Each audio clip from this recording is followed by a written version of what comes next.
जज़ाकल्लाहु खैरन। शेख़ अली अहमद हुज़ैफ़ी साहब, इमाम मस्जिद क़ुबा मदीना मुनव्वरा।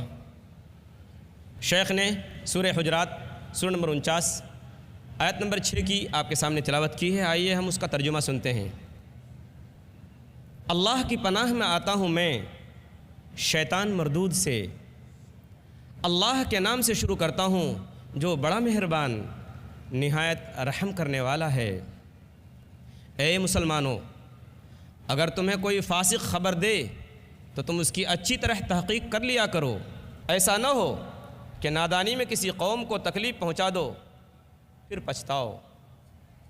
ख़वातीन व हज़रात, मैं Faizur Rahman Nadvi Islamic research foundation की तरफ से बहैसियत मेज़बान आपका इस्तक़बाल करता हूँ। और इससे पहले कि मैं आज के मुक़र्रिर ख़ुसूसी को दावत दूँ, आपके सामने ये बात रखना मुनासिब समझता हूँ और ज़रूरी भी समझता हूँ कि इंशाअल्लाह हमारा ये प्रोग्राम इमाम मस्जिद क़ुबा शेख़ अली अहमद हफ़िज़हुल्लाह की दुआ पर ख़त्म होगा। ख़वातीन व हज़रात, गुज़िश्ता कई सदियों से दावत का काम जो हम सब की बहुत बड़ी ज़िम्मेदारी थी, हमने उसकी तरफ ध्यान नहीं दिया। लिहाजा उसका नतीजा हमारे आँखों के सामने है। ये ऐसी हकीकत है जिसका इनकार नहीं किया जा सकता, मगर क्योंकि अल्लाह ताला को ये दीन पसंद है, रब का फरमान है इन्नद्दीन इंदल्लाहिल इस्लाम, इसलिए अल्लाह तबारक व ताला ऐसे लोगों को गाहे बगाहे लाता गया जो इस्लाम का सही पैगाम लोगों तक पहुंचा सकें। ऐसा ही एक शख्स आज से तकरीबन 18 साल पहले MBBS की डिग्री हासिल करने के बाद एक कामयाब डॉक्टर बनने के ख्वाब देख रहा था, मगर अल्लाह को कुछ और ही मंजूर था। डॉक्टरी का बाइज्जत पेशा छोड़कर रूहानी इलाज में लग गया, जिसे दुनिया डॉक्टर जाकिर नायक के नाम से जानती है। आपका ज़्यादा वक्त ना लेते हुए मैं इंतहाई अदब व एहतराम के साथ दावत सुखन देता हूँ डॉक्टर जाकिर नायक साहब को, और आप हजरात इस्तकबाल करें कि वो मुबल्लिग इस्लाम हमारे सामने तशरीफ़ लाएँ, जिनकी तकरीर का उन्वान है मीडिया और इस्लाम, जंग या अमन। आइए हम इस्तकबाल करते हैं उस मुबल्लिग इस्लाम का, डॉक्टर जाकिर नायक।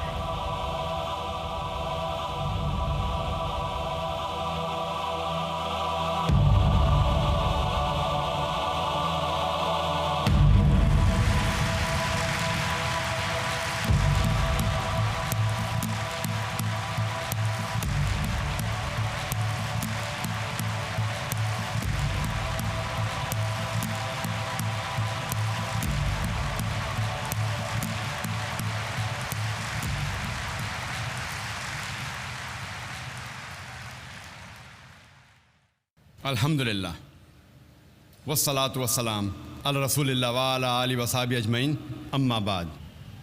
अऊज़ु बिल्लाहि मिनश शैतानिर रजीम, बिस्मिल्लाहिर रहमानिर रहीम।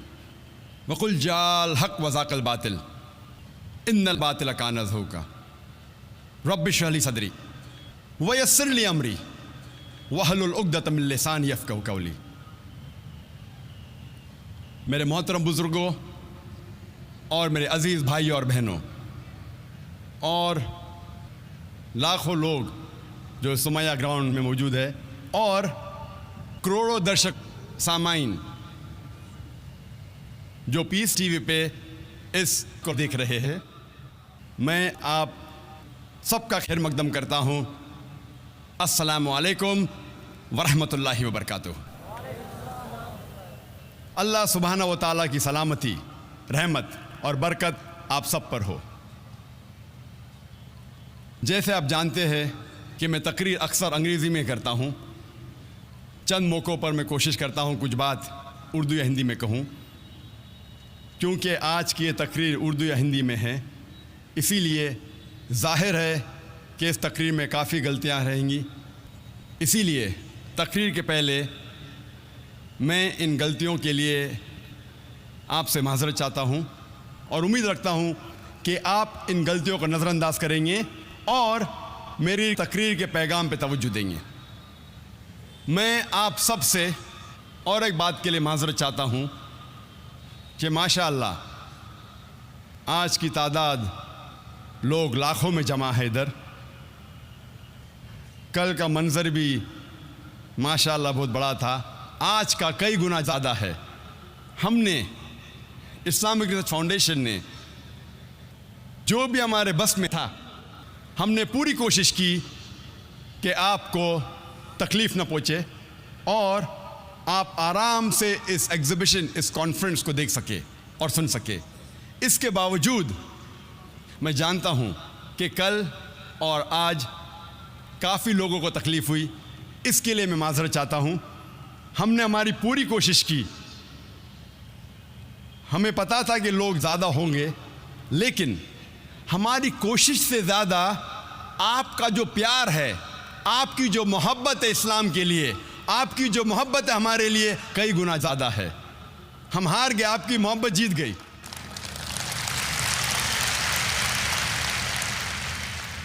हमारे जो बस में था, हमने कोशिश की, उसके बावजूद आपकी मोहब्बत इतनी ज़्यादा है, इसीलिए जो लोग को ज़मीन पे बैठना पड़ रहा है, जो लोग को तकलीफ़ हो रही है, उसके लिए मैं आपसे माज़रत चाहता हूँ। लेकिन इंशाअल्लाह इन लोगों को अल्लाह इंशाअल्लाह और अजर देगा इंशाअल्लाह।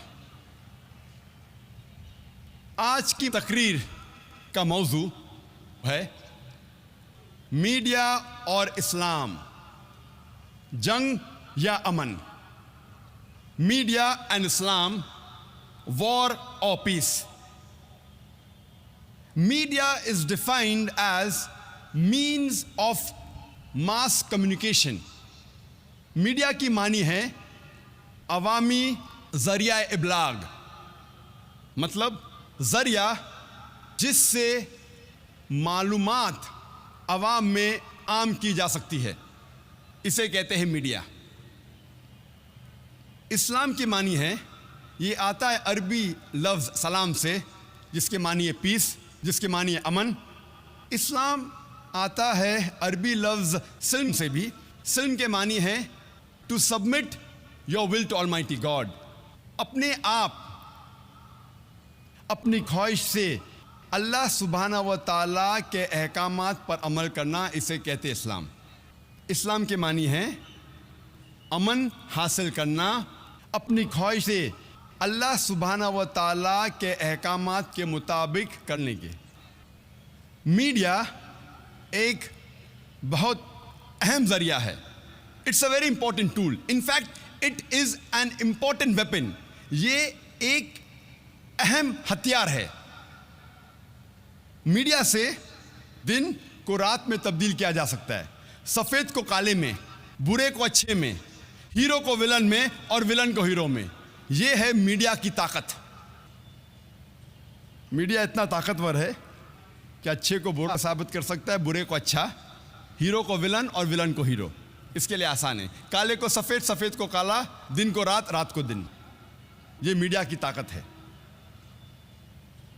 मीडिया 4 किस्मों में बांटा जा सकता है: print media, audio media, video media और इंफॉर्मेशन टेक्नोलॉजी।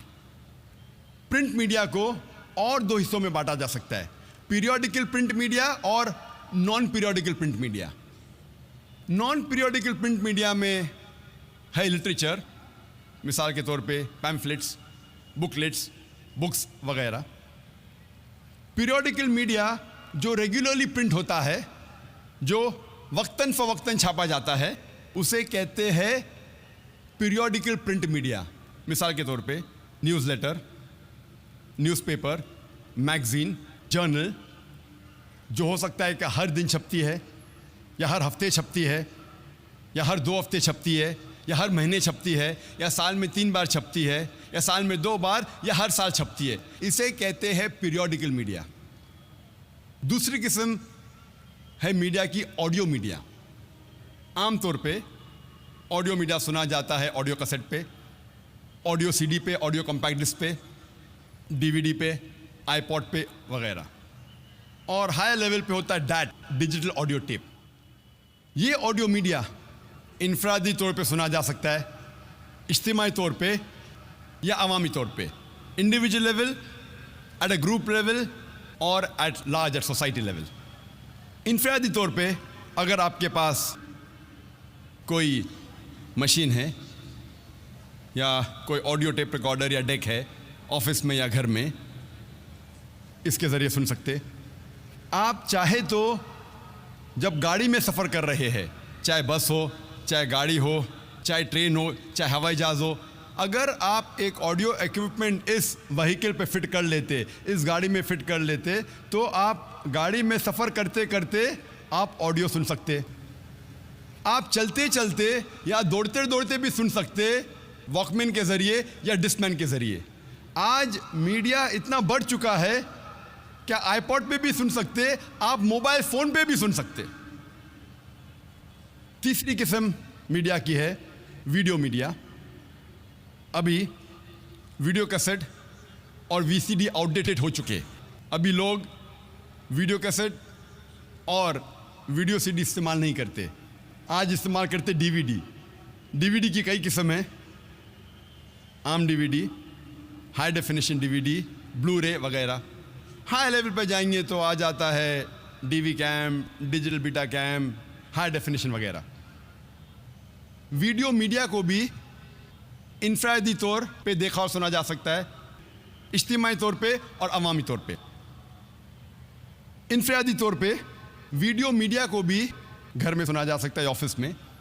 इज्तिमाई तौर पे जिस तरीके से ऑडियो मीडिया जब पार्टी होती है या गैदरिंग होती है बड़ी गैदरिंग, उसमें सुना जा सकता है। उसी तरीके से वीडियो मीडिया भी बड़ी स्क्रीन लगा के या बड़ा टेलीविज़न लगा के इज्तिमाई तौर पे सुना जा सकता है और देखा जा सकता है। अवामी तौर पे ऑडियो मीडिया सुना जाता है, उसे कहते हैं radio broadcast station, radio broadcast के ज़रिए। वीडियो मीडिया भी अवामी तौर पे सुना जा सकता है सैटेलाइट के ज़रिए या केबल टीवी के ज़रिए, और कई किस्म हैं। सैटेलाइट चैनल्स है, DTH है, direct to home, cable television है वगैरह। चौथी किस्म की मीडिया है IT, इंफॉर्मेशन टेक्नोलॉजी, जो कंप्यूटर के ज़रिए या इंटरनेट के ज़रिए इस्तेमाल किया जा सकता है। ये भी इनफरादी तौर पे, इज्तिमाई और अवामी तौर पे इस्तेमाल किया जा सकता है। और इंफॉर्मेशन टेक्नोलॉजी में ईमेल के ज़रिए या इंटरनेट के ज़रिए थ्रू वेबसाइट, इनफरादी तौर पे, इज्तिमाई और लाखों और करोड़ों की तादाद पे अवामी तौर पे भी इंटरनेट इस्तेमाल किया जा सकता है। ये था मुख्तसरन 4 किस्म का मीडिया। चारों किस्म की अपनी अपनी खुसूसियात है। मिसाल के तौर पे आज की साइंटिफिक रिसर्च ये कहती है, आज की साइंटिफिक तहकीक ये कहती है कि आम तौर पे जब एक आम इंसान कुछ चीज़ पढ़ता है, जो चीज़ वो पढ़ता है तकरीबन 10% वो उस चीज़ को याद रखता है। एक आम इंसान जब कुछ चीज़ सुनता है, आम तौर पे जो चीज़ वो सुनता है तकरीबन 20% उसे याद रहता है। एक आम इंसान जब कुछ चीज़ देखता है तो तकरीबन 30% उसे याद रखता है। और आम तौर पे जब एक आम इंसान कुछ चीज़ देखता और सुनता है, जिसे कहते हैं ऑडियो एंड वीडियो, उसका रिटेंशन पावर वो तकरीबन 50% याद रखता है। तो प्रिंट मीडिया का रिटेंशन पावर, याद रखने की कुव्वत है 10%। ऑडियो मीडिया की आज की तहकीक कहती है याद रखने की कुव्वत, रिटेंशन पावर है 20%। विजुअल मीडिया की याद रखने की कुव्वत, याद रखने की पावर है 30%। और जब ऑडियो और विजुअल साथ में होता है, जिसे कहते हैं वीडियो, याद रखने की कुव्वत, द रिटेंशन पावर इज 50%, 50%। हर मीडिया की अपनी अपनी खुसूसियात है। मिसाल के तौर पे प्रिंट मीडिया, आप आसानी से उसे किधर भी ले जा सकते हैं, क्योंकि वो पेपर है, बुकलेट है, बुक है, न्यूज़पेपर है, मैगजीन है, आप कहीं भी ले जा सकते हैं। उसकी खुसूसियात अलग है, हटके है।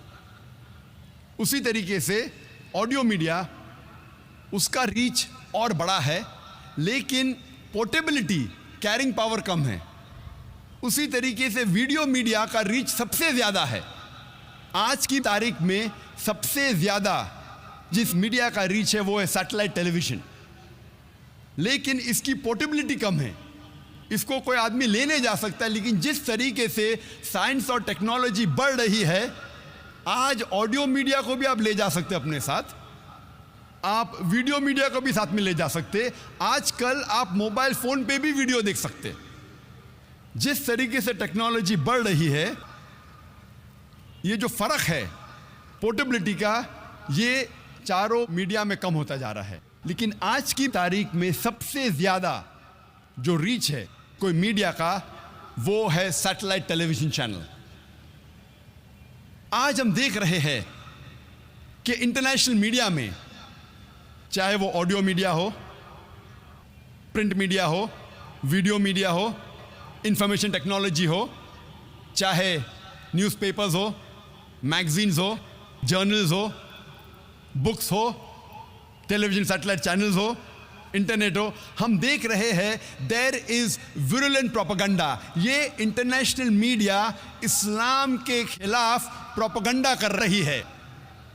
ये इंटरनेशनल मीडिया इस्लाम के बारे में गलत फहमी फैला रही है। ये इंटरनेशनल मीडिया हर रोज़ इस्लाम के बारे में गलत मालूमात फैला रही है, और इसीलिए हम देख रहे हैं कि इंटरनेशनल मीडिया, उसकी पूरी कोशिश है वो अपनी पूरी ताकत लगा रही है इस्लाम के खिलाफ। और ये इंटरनेशनल मीडिया कई स्ट्रैटेजीज इस्तेमाल करता है। सबसे पहली स्ट्रैटेजी या सबसे पहला तरीका, ये media they pick up the black sheep of the Muslim community and they portray as though the exemplary Muslims। ये इंटरनेशनल मीडिया जो चंद भटके हुए मुसलमान हैं उनको लेकर मीडिया के सामने ऐसा पेश कर रहा है कि ये मुसलमान की मिसाल है, ये आम मुसलमान हैं। और हम जानते हैं कि हर मज़हब में भटके हुए लोग हैं, तो चंद मुसलमान जो इस्लाम की राह से भटक गए उनको लेता है और मीडिया पे दिखाता है जैसे ये आम मुसलमान की मिसाल है। मिसाल के तौर पे अगर एक लेटेस्ट मर्सिडीज कार मार्केट में आती है 500 SEL 2008 मॉडल, और आपको जानना है कि मर्सिडीज कार कितनी अच्छी है, और अगर आप इस मर्सिडीज कार के स्टीयरिंग व्हील के पीछे एक ऐसे इंसान को बिठाते हैं जो ड्राइविंग नहीं जानता है और वो गाड़ी को ठोकता है, गाड़ी का एक्सीडेंट करता है, मैं आपसे पूछना चाहता हूं, आप किसको दोषी ठहराएंगे, गाड़ी को या ड्राइवर को? आप दोषी किसको ठहराएंगे, ड्राइवर को या गाड़ी को? ड्राइवर को, गाड़ी को नहीं। अगर आपको जानना है कि गाड़ी कितनी अच्छी है तो आप गाड़ी के स्पेसिफिकेशंस की जांच करवाइए। उसकी स्पीड क्या है, उस गाड़ी के गियर रेशो क्या है, उस गाड़ी के सेफ्टी मेजर्स क्या है, उस गाड़ी का ब्रेक सिस्टम कैसा है, उस गाड़ी का एवरेज क्या है। अगर आपको जानना है गाड़ी कितनी अच्छी है तो गाड़ी की तहकीक कीजिए, ड्राइवर को मत देखिए। इसी तरीके से अगर आपको इस्लाम के बारे में जानना है तो इस्लाम की मजहबी किताबों का मुताला कीजिए, आप कुरान पढ़िए और सही हदीस का मुताला कीजिए, फिर आपको पता चलेगा इस्लाम कैसा मजहब है। आप मुसलमानों को मत देखिए। अगर आपको सचमुच गाड़ी को टेस्ट ड्राइव करना है, नहीं मुझे तो गाड़ी को टेस्ट ड्राइव करना है, तो आप ऐसे ड्राइवर को स्टीयरिंग व्हील के पीछे बिठाइए जो ड्राइविंग जानता है, जो ड्राइविंग में महारत रखता है। अगर आपको सचमुच इस्लाम के बारे में जानना है और कोई मुसलमान को देखना है तो सबसे बेहतरीन मुसलमान की मिसाल है हमारे आखिरी पैगंबर मोहम्मद सल्लल्लाहु अलैहि वसल्लम।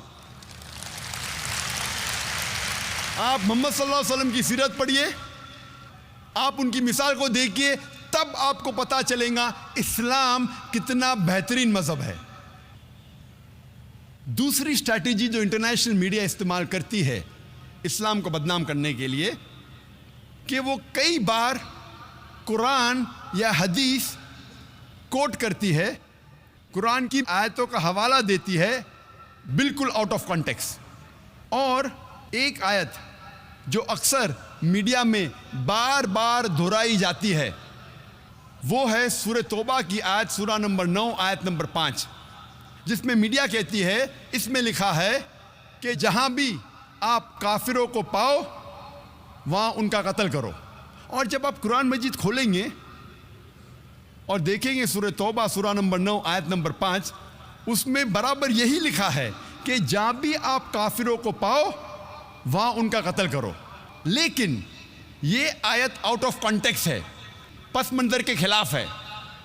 आप जानना चाहते हैं कुरान का पैगाम क्या है, आपको पस मंजर को पढ़ना पड़ेगा। You have to read in context.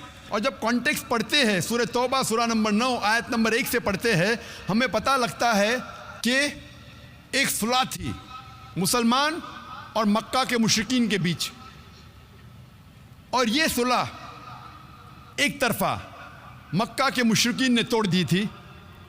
तो अल्लाह सुब्हाना व तआला सूरह तौबा सूरा नंबर 9 आयत नंबर 5 में उन्हें चेतावनी देते हैं, उन्हें वार्निंग देते हैं, मक्का के मुशरिकीन को खबरदार करते हैं और कहते हैं आपके पास 4 महीने का वक्त है, आप सुधर जाओ वरना ऐलान जंग। और जंग के मैदान में अल्लाह सुब्हाना व तआला फरमाते हैं और मुसलमानों से कहते हैं, जब भी दुश्मन, जब भी काफिर मैदान जंग में आए तो जहाँ भी आप काफिरों को पाओ वहाँ उनका कत्ल करो।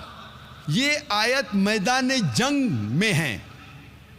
आप पस मंज़र देखेंगे तो ये आयत मैदान जंग में अल्लाह सुब्हाना व तआला फरमाते हैं, जब भी दुश्मन मैदान जंग में आपके साथ लड़ने आए, जो ईमान नहीं रखते, जो काफिर है, आप डरो मत, उनके साथ डट के मुकाबला करो। और आम तौर पे आप जब भी देखो कोई भी आर्मी जनरल, मिसाल के तौर पे एक जंग अगर हो रही थी अमेरिका, यूएसए और वियतनाम के बीच, but natural army general of USA ये कहेगा अपने सिपाही से जंग के मैदान में, वो ये नहीं कहेगा डर जाओ और भाग जाओ, वो ये कहेगा कि जब भी वियतनामीज, जब भी दुश्मन आए आप डरो मत, आप उनका कत्ल करो। आम तौर पे कोई भी सिपा सलार, कोई भी आर्मी जनरल अपने सिपाही की हिम्मत अफजाई करने के लिए जंग के मैदान में यही कहेगा कि डरो मत, अब लड़ो, जहाँ भी दुश्मन को पाओ आप उनका कत्ल करो। तो वही तो कुरान मजीद में अल्लाह सुब्हानहू व तआला फरमाते। लेकिन कई बार दुश्मन इस्लाम आउट ऑफ कॉन्टेक्स्ट कोट करते हैं, और इंटरनेशनल मीडिया के अलावा हिंदुस्तान में भी कई दुश्मन इस्लाम हैं। और एक बहुत फेमस राइटर, लेखक जो इस्लाम के खिलाफ लिखता है, उसका नाम है अरुण शूरी। वो यही आयत का हवाला देता है अपनी किताब वर्ल्ड ऑफ फतवाज में, और कहता है, कुरान में लिखा है सूरह तौबा सूरह नंबर 9 आयत नंबर 5 में, जहाँ भी काफिरों को आप पाओ, ब्रैकेट्स में वो कहना चाहता है हिंदू, जहाँ भी आप काफिरों को पाओ वहाँ उनका कत्ल करो। मैं पूछता हूँ, क्या इतने हिंदू यहाँ रह रहे हैं, क्या आमतौर पे मुसलमान हिंदू का कत्ल करता है? और वर्ष नंबर 5 के बाद अरुण शूरी छलांग मारता है वर्ष नंबर 7 पे। क्यों? क्योंकि वर्ष नंबर 6 में उसकी बीमारी का इलाज है। वर्ष नंबर 6 में कोई भी इंसान जिसके पास थोड़ा भी अकल है वो फौरन पहचान लेगा कि इसमें कुछ गड़बड़ है, क्योंकि वर्ष नंबर 6 में उसकी बीमारी का इलाज है। वर्ष नंबर 6 सूरह तौबा सूरह नंबर 9 आयत नंबर 6 में अल्लाह ताला फरमाते कि अगर मुशरिक, अगर काफिर, अगर आपके दुश्मन अमन चाहते हैं तो उन्हें सिर्फ छोड़ मत दो, लेकिन उनको हिफाजत के साथ ऐसी जगह पे ले जाओ जहां वो महफूज है। Escort them to a place of security. दुश्मन को सिर्फ छोड़ो मत, उनके साथ जाओ और ऐसी जगह पे उन्हें छोड़ आओ जहां वो महफूज है। आज के तारीख में कितना भी दयालु सिपा सालार, अगर दुश्मन अमन चाहता है कहेंगे अपने सिपाही से छोड़ दो, बट कोई सिपा सालार ये नहीं कहेगा कि उसको एस्कॉर्ट करो, उसको हिफाजत के साथ ऐसी जगह पे ले जाओ जहां वो महफूज है। और कुरान में अल्लाह ताला यही फरमाते हैं कि अगर दुश्मन, अगर काफिर, अगर मुशरिक सुलह चाहते हैं, अमन चाहते हैं, तो उन्हें हिफाजत के साथ ऐसी जगह ले जाओ जहां वो महफूज है। और अक्सर जब भी कुरान में आप पढ़ेंगे जहाँ जंग के मैदान में लड़ाई के बारे में लिखा है और कहा गया है कि जब दुश्मन आते उनके ऊपर हमला करो, उसके फ़ौरन बाद अक्सर, चाहे सूरह अनफाल हो, सूरह तौबा हो, आप कुरान में अक्सर उसके बाद लिखा है कि अमन बेहतर है। क्योंकि इस्लाम एक ऐसा मज़हब है जो अमन पसंद मज़हब है, अमन हमेशा बेहतर है। तो मीडिया अक्सर आउट ऑफ कॉन्टेक्स्ट हवाला देती है और इस्लाम को बदनाम करती है। तीसरी स्ट्रैटेजी, तीसरा तरीका जो इंटरनेशनल मीडिया इस्लाम को बदनाम करता है वो है, वो कुछ इस्लाम के अल्फाज या कुरान में से कुछ अल्फाज लेती है और उसका गलत तर्जुमा करती है और इस्लाम को बदनाम करती है। और सबसे ज़्यादा बदनाम लफ्ज़ इस्लाम और कुरान में जो मौजूद है, जो मीडिया जो सबसे ज़्यादा बदनाम करती है आज की तारीख में, वो है लफ्ज़ जिहाद। और मीडिया ऐसा पेश करती है कि जिहाद की मानी क्या है।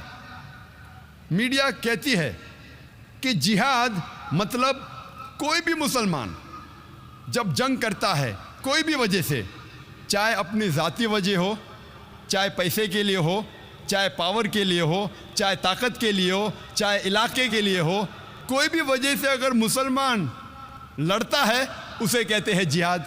और ये गलत फहमी सिर्फ गैर मुसलमानों में नहीं, कई मुसलमानों में भी है। मीडिया इसे इतना आम कर चुका है कि गैर मुसलमान तो छोड़ो, आजकल अक्सर मुसलमान भी समझने लगे हैं कि अगर कोई मुस्लिम लड़ता है कोई भी वजह से, चाहे ज़ाती वजह हो, चाहे पैसे के लिए हो, चाहे पावर के लिए हो, चाहे इलाके के लिए हो, उसे कहते हैं जिहाद। जिहाद की मानी बिल्कुल नहीं है। जिहाद आता है अरबी लफ्ज़ जहादा से, जिसके मानी है जिद्दोजहद, टू स्ट्राइव। जिहाद मीन्स टू स्ट्रगल। और इस्लामिक शरीयत ने इसकी मानी है कि जब एक इंसान अपने नफ्स के खिलाफ जिद्दोजहद करता है अल्लाह सुब्हाना व ताला के अहकामात पे अमल करने के लिए, इसे कहते हैं जिहाद। ये अफजल जिहाद है। जिहाद के मानी है जिद्दोजहद। और इस्लामिक पस मंज़र में अगर एक मुसलमान या कोई इंसान अपने नफ्स के खिलाफ जिद्दोजहद कर रहा है अल्लाह सुब्हाना व ताला के अहकामात पे अमल करने के लिए, इसे कहते हैं जिहाद।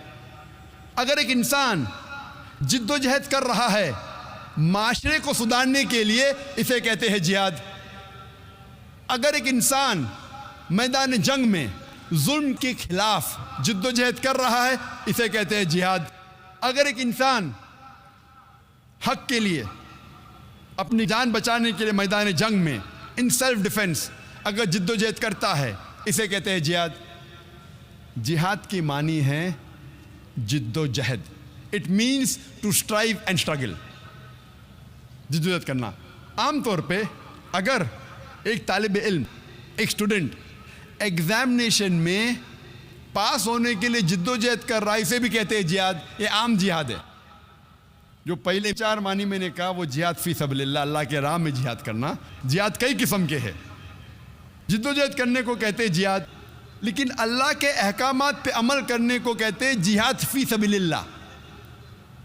मीडिया अक्सर जिहाद का तर्जुमा करती अंग्रेजी में होली वॉर, पाक जंग। जब हम होली वॉर को अरबी में तर्जुमा करते हैं, पाक जंग, अरबी में से कहेंगे हर्ब मुक़द्दसा।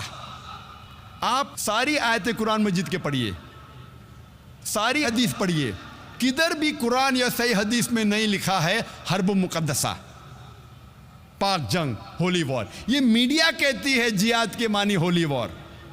और जब तहकीक करते पता लगता है ये अल्फाज होली वॉर सबसे पहले इस्तेमाल किया गया था ईसाई क्रूसेडर्स के लिए। जब ईसाई क्रूसेडर्स ईसाईयत के नाम पे हज़ारों इंसानों का कत्ल कर रहे थे, उसे कहा गया था होली वॉर। और आज इस्तेमाल किया जा रहा है मुसलमानों के लिए। ये है मीडिया का पावर। एक मिसाल मैं पेश करूंगा आपके लिए। 9/11 के बाद, 9/11 के बाद, 2001 ट्विन टावर के बम्बार्डमेंट के बाद 2 साल बाद मैं यूएसए गया, लॉस एंजलिस, 2003 में।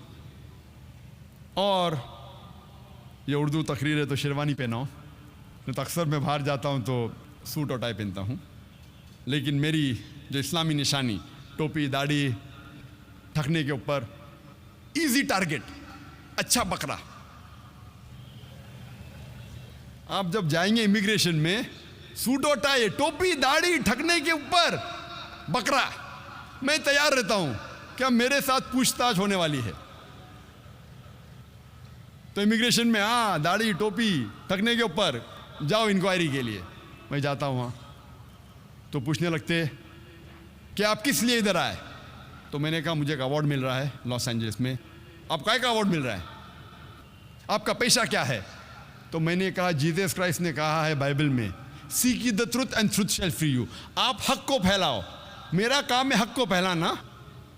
अंग्रेजी में कह रहा था मेरा पेशा है दाई।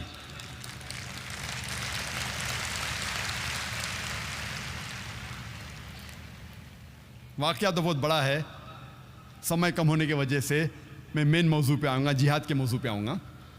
जब मैं जाता हूँ कस्टम में तो मैं जानबूझ के कहता हूँ कि मैं आ रहा हूँ इस्लामिक कॉन्फ्रेंस के लिए। मैं कुछ झूठ नहीं बोलता हूँ। इस्लामिक कॉन्फ्रेंस, दाढ़ी टोपी। बैग को खोलो, बैग खोलते तो मिलता है मेरा DVD जिसका मौजू था जिहाद और दहशतगर्दी एक इस्लामिक नज़रिया, और उसके DVD कवर पे पिस्तौल की फ़ोटो थी। तो कस्टम ऑफिसर खोलता है और कहता है क्या आप जिहाद में मानते हैं? मैंने कहा बेशक मैं जिहाद में मानता हूँ। ईसा अलैहिस्सलाम कहते हैं कि जिद्दोजहद करो, तो मैं जिहाद में मानता हूँ। ईसा अलैहिस्सलाम कहते हैं बाइबल में जिद्दोजहद करो।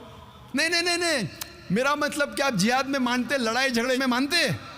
मैंने कहा बाइबल में पढ़िए, बाइबल में लिखा है, book of Exodus chapter number 22 verse number 18 से 20, book of Exodus chapter number 32 verse number 27 और 28 में लिखा है कि लड़ाई करो झगड़ा करो। बुक ऑफ नंबर्स में पढ़िए आप, चैप्टर नंबर 31 वर्स नंबर 1 से 18, इसमें लिखा है कि लड़ाई करो झगड़ा करो। ईसा अलैहिस्सलाम खुद कहते हैं गॉस्पेल ऑफ ल्यूक में चैप्टर नंबर 19 वर्स नंबर 27 में, और gospel of Luke chapter number 22 में वर्स नंबर 36 में ईसा अलैहिस्सलाम कहते हैं ये तलवार लो और जाके लड़ो।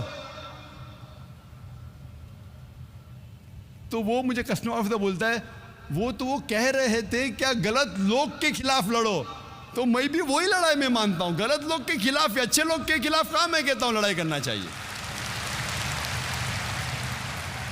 फौरन माशाअल्लाह 8-10 कस्टम ऑफिसर इकट्ठा हो गए और पूछने लगे sir can we ask you one more question. जो भी सवाल करता था मुझसे मैं उससे बाइबल के हवाले से जवाब देता था।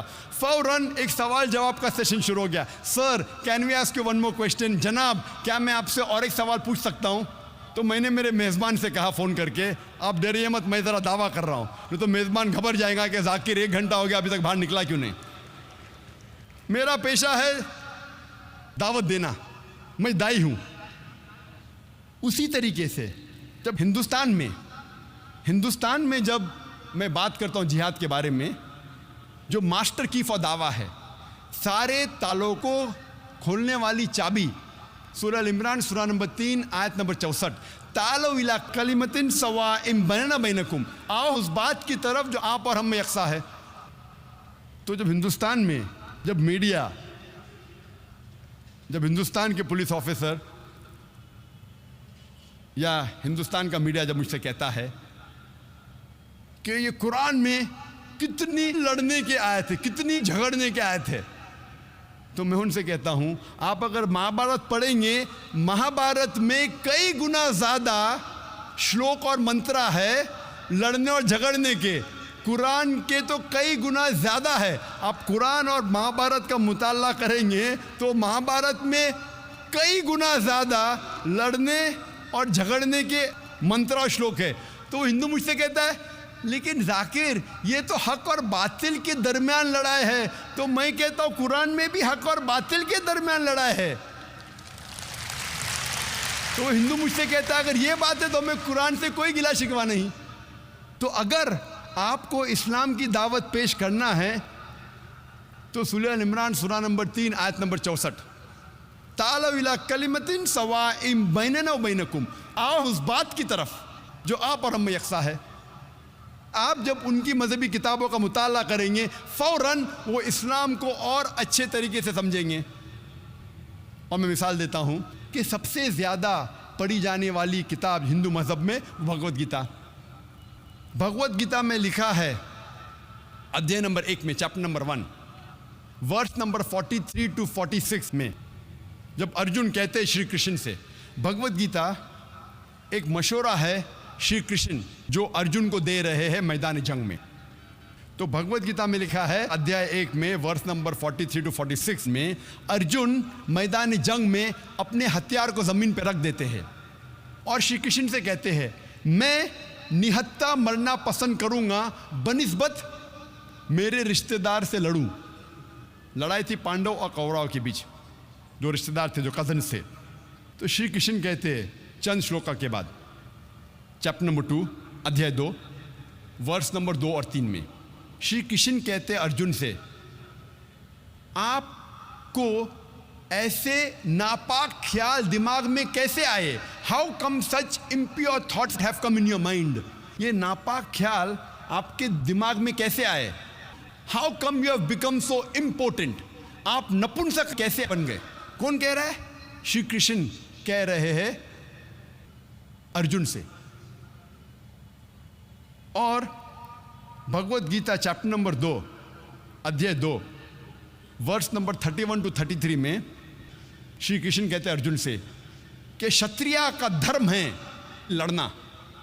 भाग्यवान है वो क्षत्रिय जिसको मौका मिलता है लड़ने के लिए। अगर मैं इन श्लोका और मंत्रा का हवाला दे के ये कहूँ कि भगवत गीता में आपके भगवान कह रहे हैं कि अपने रिश्तेदार का कत्ल करो, तो ये शैतानी हरकत होंगी। पस मंजर पढ़ेंगे तो पता लगता है श्री कृष्ण कह रहे अर्जुन से कि बातिल के खिलाफ आपको लड़ना चाहिए, चाहे वो आपके रिश्तेदार हो। अगर आप हक पे है, बातिल के खिलाफ लड़ना चाहिए, ये पस मंजर है। सिर्फ मैं ये कहूँ कि आपके भगवान श्री कृष्ण अर्जुन से कह रहे हैं कि अपने रिश्तेदारों का कत्ल करो, तो ये शैतानी हरकत है, आउट ऑफ कॉन्टेक्स्ट है। कॉन्टेक्स्ट में कह रहे हैं कि बातिल के खिलाफ लड़ो। और ये कुरान में भी कहा गया है, सूरह निसा में सूरह नंबर 4 आयत नंबर 135 में, या अय्युहल्लज़ीना आमनू, ऐ मोमिनो stand out for justice as witness to अल्लाह सुब्हानहू व तआला। हक के लिए खड़े रहो, शहादत दो अल्लाह के लिए, चाहे वो आपके खिलाफ हो, चाहे आपके रिश्तेदार के खिलाफ हो, चाहे आपके वालिद या वालदा के खिलाफ हो, चाहे अमीर या गरीब, अल्लाह सुब्हानहू व तआला हक के साथ है। और कई बार मीडिया में एक हदीस को अक्सर उछाला जाता है जिहाद के मामले में। वो सही बुखारी की हदीस है, जिल्द नंबर 4 किताब जिहाद चैप्टर नंबर 2 हदीस नंबर 46। इसमें लिखा है, अबू हुरैरा रज़ियल्लाहु अन्हु फरमाते हैं कि अल्लाह के रसूल फरमाते हैं कि मुजाहिद एक ऐसा इंसान है जो लगातार नमाज पढ़ रहा है और लगातार रोज़ा रख रहा है। और जब एक मुजाहिद मैदान जंग में जाता है और अगर उसका इंतकाल होता है तो वो इंशाअल्लाह जन्नत में जाएगा। लेकिन अगर वो जीत के वापस आता है तो उसे इस दुनिया की दौलत मिलती है। अक्सर ये हदीस को लेके लोग इस्लाम को बदनाम करते। मुजाहिद जिहाद करो, जन्नत में जाओ। भगवत गीता जब पढ़ते हैं, भगवत गीता में लिखा है chapter number 2 shloka number 37 verse number 37, Shri Krishna कहते अर्जुन से कि आप मैदान जंग में जाओ, अगर आप मर जाएंगे तो आप स्वर्ग में जाएंगे, अगर आप जीत के वापस आएंगे तो आपको इस दुनिया की दौलत मिलेंगी। हू बहू जो सही बुखारी में लिखा है वही लिखा है भगवत गीता में। तो मैं कहता हूँ हिंदुओं से, आप अपनी किताब का मुताला करो, इंशाअल्लाह आप इस्लाम और अच्छे से समझ पाएंगे। इसीलिए मैं कहता हूँ द मास्टर की फॉर दावा, सारे तालों को खोलने वाली चाबी दावती मैदान में, तालो इला कलिमतिन सवाइम बैनना व बैनकुम, आओ उस बात की तरफ जो आप और हम में यकसा है। चौथी स्ट्रैटेजी जो मीडिया अक्सर इस्तेमाल करती है वो है कि कई चीज़ें कहती है इस्लाम के बारे में जो इस्लाम में मौजूद ही नहीं है। मिसाल के तौर पे इस्लाम और साइंस में हमेशा इख्तिलाफ है, बिल्कुल गलत बात है। कुरान मजीद में 6000 से ज़्यादा आयतें हैं, उसमें से 1000 से ज़्यादा साइंस के बारे में है, और एक भी कुरान की आयत नहीं है जो साइंस ने कहा है कि ये गलत है। मीडिया कहती है कि इस्लाम में ख़वातीन के हुकूक नहीं हैं, ख़वातीन को इस्लाम में दबाया जाता है, ख़वातीन को जन्नत मिलती ही नहीं इस्लाम में। मेरी तकरीर आप सुनेंगे इस्लाम में ख़वातीन के हुकूक, आप देखेंगे माशाअल्लाह। इस्लाम एक वाहिद मज़हब है।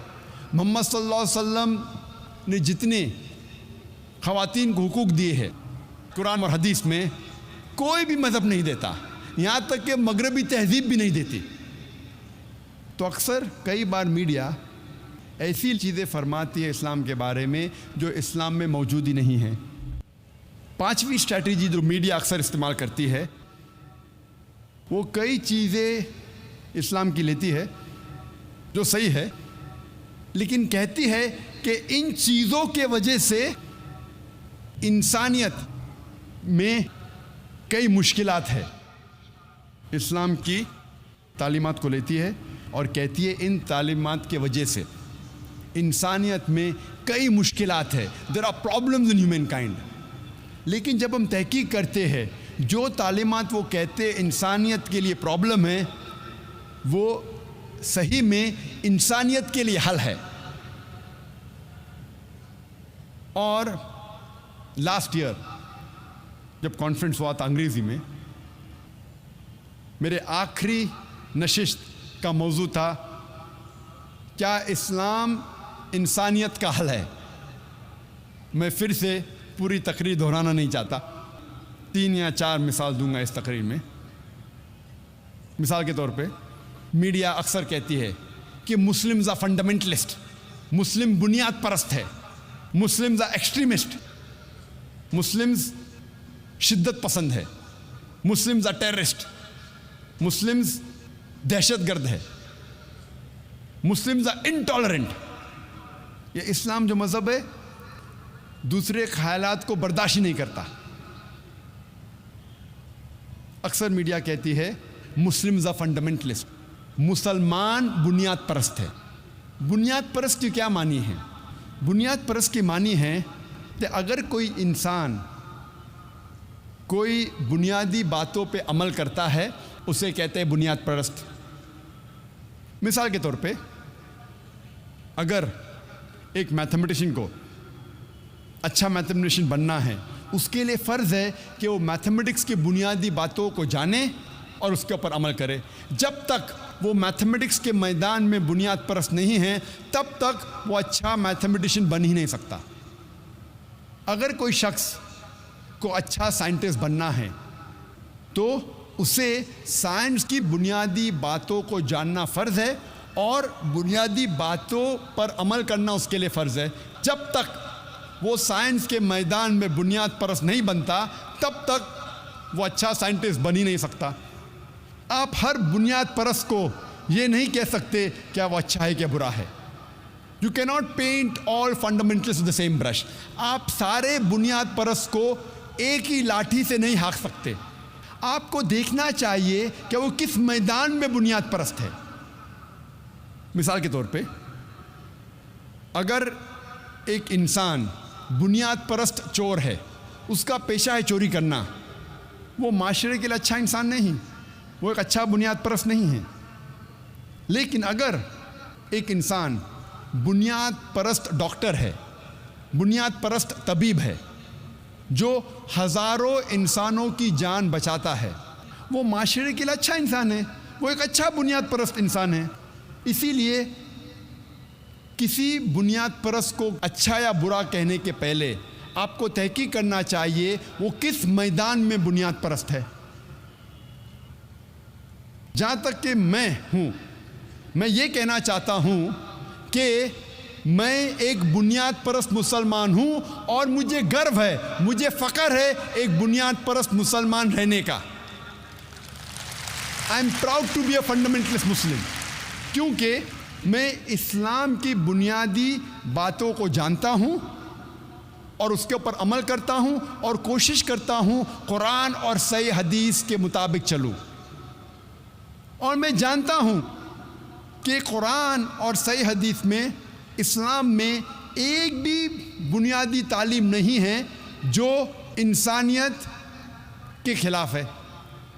हो सकता है कि कुछ तालीमात के बारे में कुछ गैर मुसलमानों का एतराज़ हो, लेकिन जब भी आप उसका बैकग्राउंड पेश करेंगे, लॉजिकल वजह पेश करेंगे तो कोई भी आम इंसान जो खुले जहन का है वो कभी भी एक भी इस्लाम की तालीम को नहीं बता सकता जो इंसानियत के खिलाफ है। जब हम पढ़ते हैं वेबस्टर्स डिक्शनरी, उसमें लिखा है कि fundamentalism is a movement that started in the 20th century. Fundamentalism पहली बार ये लफ्ज़ इस्तेमाल किया गया 20वीं सदी की शुरू में अमेरिका में, जहां अमेरिकन प्रोटेस्टेंट ने प्रोटेस्ट किया। उस वक्त चर्च ये कहती थी कि बाइबल का पैगाम खुदा की तरफ से है, लेकिन ये अमेरिकन प्रोटेस्टेंट ने एतराज़ किया, उन लोगों ने प्रोटेस्ट किया कि सारा बाइबल का पैगाम ही खुदा की तरफ से नहीं, लेकिन हर लफ्ज़, हर हर्फ खुदा की तरफ से है। अगर कोई शख्स ये साबित कर सकता है कि बाइबल का हर हर्फ, हर लफ्ज़ खुदा की तरफ से है, तो ये मूवमेंट ऑफ फंडामेंटलिज्म अच्छा मूवमेंट है। लेकिन अगर कोई शख्स ये साबित कर सकता है कि बाइबल का हर लफ्ज़, बाइबल का हर हर्फ खुदा की तरफ से नहीं है, तो ये मूवमेंट अच्छा मूवमेंट नहीं है। हम जब ऑक्सफोर्ड डिक्शनरी पढ़ते हैं, ऑक्सफोर्ड डिक्शनरी में लिखा है कि fundamentalist is a person who strictly adheres to the ancient doctrines and fundamentals of any religion. बुनियाद परस्त एक ऐसा शख्स है जो गहराई के साथ अपने मज़हब की बुनियादी बातों पे अमल करता है। लेकिन जब रिवाइज्ड आप एडिशन पढ़ेंगे ऑक्सफोर्ड डिक्शनरी का, उसमें लिखा है कि fundamentalist is a person who strictly adheres to the ancient doctrines and fundamentals of an religion, specially Islam. बुनियाद परस्त एक ऐसा शख्स है जो अपने मज़हब के पुराने तालीमात और बुनियादी बातों पर अमल करता है, कोई भी मज़हब की, खुसूसन इस्लाम। ये खुसूसन इस्लाम जोड़ा गया है नई डेफिनेशन में ऑक्सफोर्ड डिक्शनरी के। जब भी आप सुनेंगे फंडामेंटलिस्ट, बुनियाद परस्त, फौरन आपके दिमाग में आएगा मुसलमान। तो डेफिनेशन में तब्दीली हो रही है। पहले कहा जाता था एनी रिलीजन, अभी लिखा जाता है स्पेशली इस्लाम, खुसूसन इस्लाम। और आज मीडिया कहती है कि मुसलमान शिद्दत पसंद है, मुस्लिम्स आर एक्सट्रीमिस्ट। और हम मुसलमान आम तौर पे अपनी दिफा करने जाते, वी बिकम अपॉलोजेटिक। हम कोशिश करते हैं अपने आप को बचाने के लिए और हम अपॉलोजेटिक हो जाते हैं, हम माफ़ी मांगने लगते हैं कि नहीं, हम बुनियाद परस्त नहीं हैं, हम शिद्दत पसंद नहीं हैं। मैं कहता हूँ मैं शिद्दत पसंद हूँ, मैं शिद्दत से मोहब्बत करता हूँ, मैं शिद्दत से प्यार करता हूँ, मैं शिद्दत से अदल करता हूँ, मैं शिद्दत से ईमानदारी करता हूँ। I am an extremist. I say I am extremely kind, I'm extremely merciful, I'm extremely honest, I'm extremely just.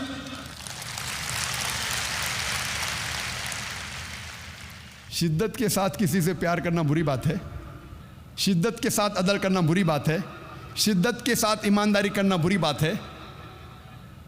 जब आपका फ़ायदा है तो ईमानदारी करो, नुकसान है तो ईमानदारी मत करो। इस्लाम में ये नहीं सिखाया गया। इस्लाम में कहा गया है कोई भी काम ईमानदारी से करो, चाहे आपका फ़ायदा हो रहा है नुकसान हो रहा है, आपको शिद्दत के साथ ईमानदारी करना चाहिए। We Muslim should not be apologetic. हमें अफसोस नहीं करना चाहिए। हम अक्सर कई बार अपॉलोजेटिक बन जाते हैं। आज मीडिया कहती है मुस्लिम्स आर टेररिस्ट, मुस्लिम दहशतगर्द है। दहशतगर्द की क्या मानी है? अगर एक इंसान किसी दूसरे इंसान के दिल में दहशत पैदा करता है, उसे कहते हैं दहशतगर्द। मिसाल के तौर पे, जब भी कोई चोर एक पुलिस को देखता है तो उस चोर के दिल में दहशत पैदा होती है, तो उस चोर के लिए वो पुलिस वाला दहशतगर्द है। मैं कहता हूँ इसी तरीके से हर मुसलमान को जब भी कोई चोर देखता है, उस चोर के दिल में दहशत पैदा होना चाहिए। हर मुसलमान हर चोर के लिए दहशतगर्द बनना चाहिए।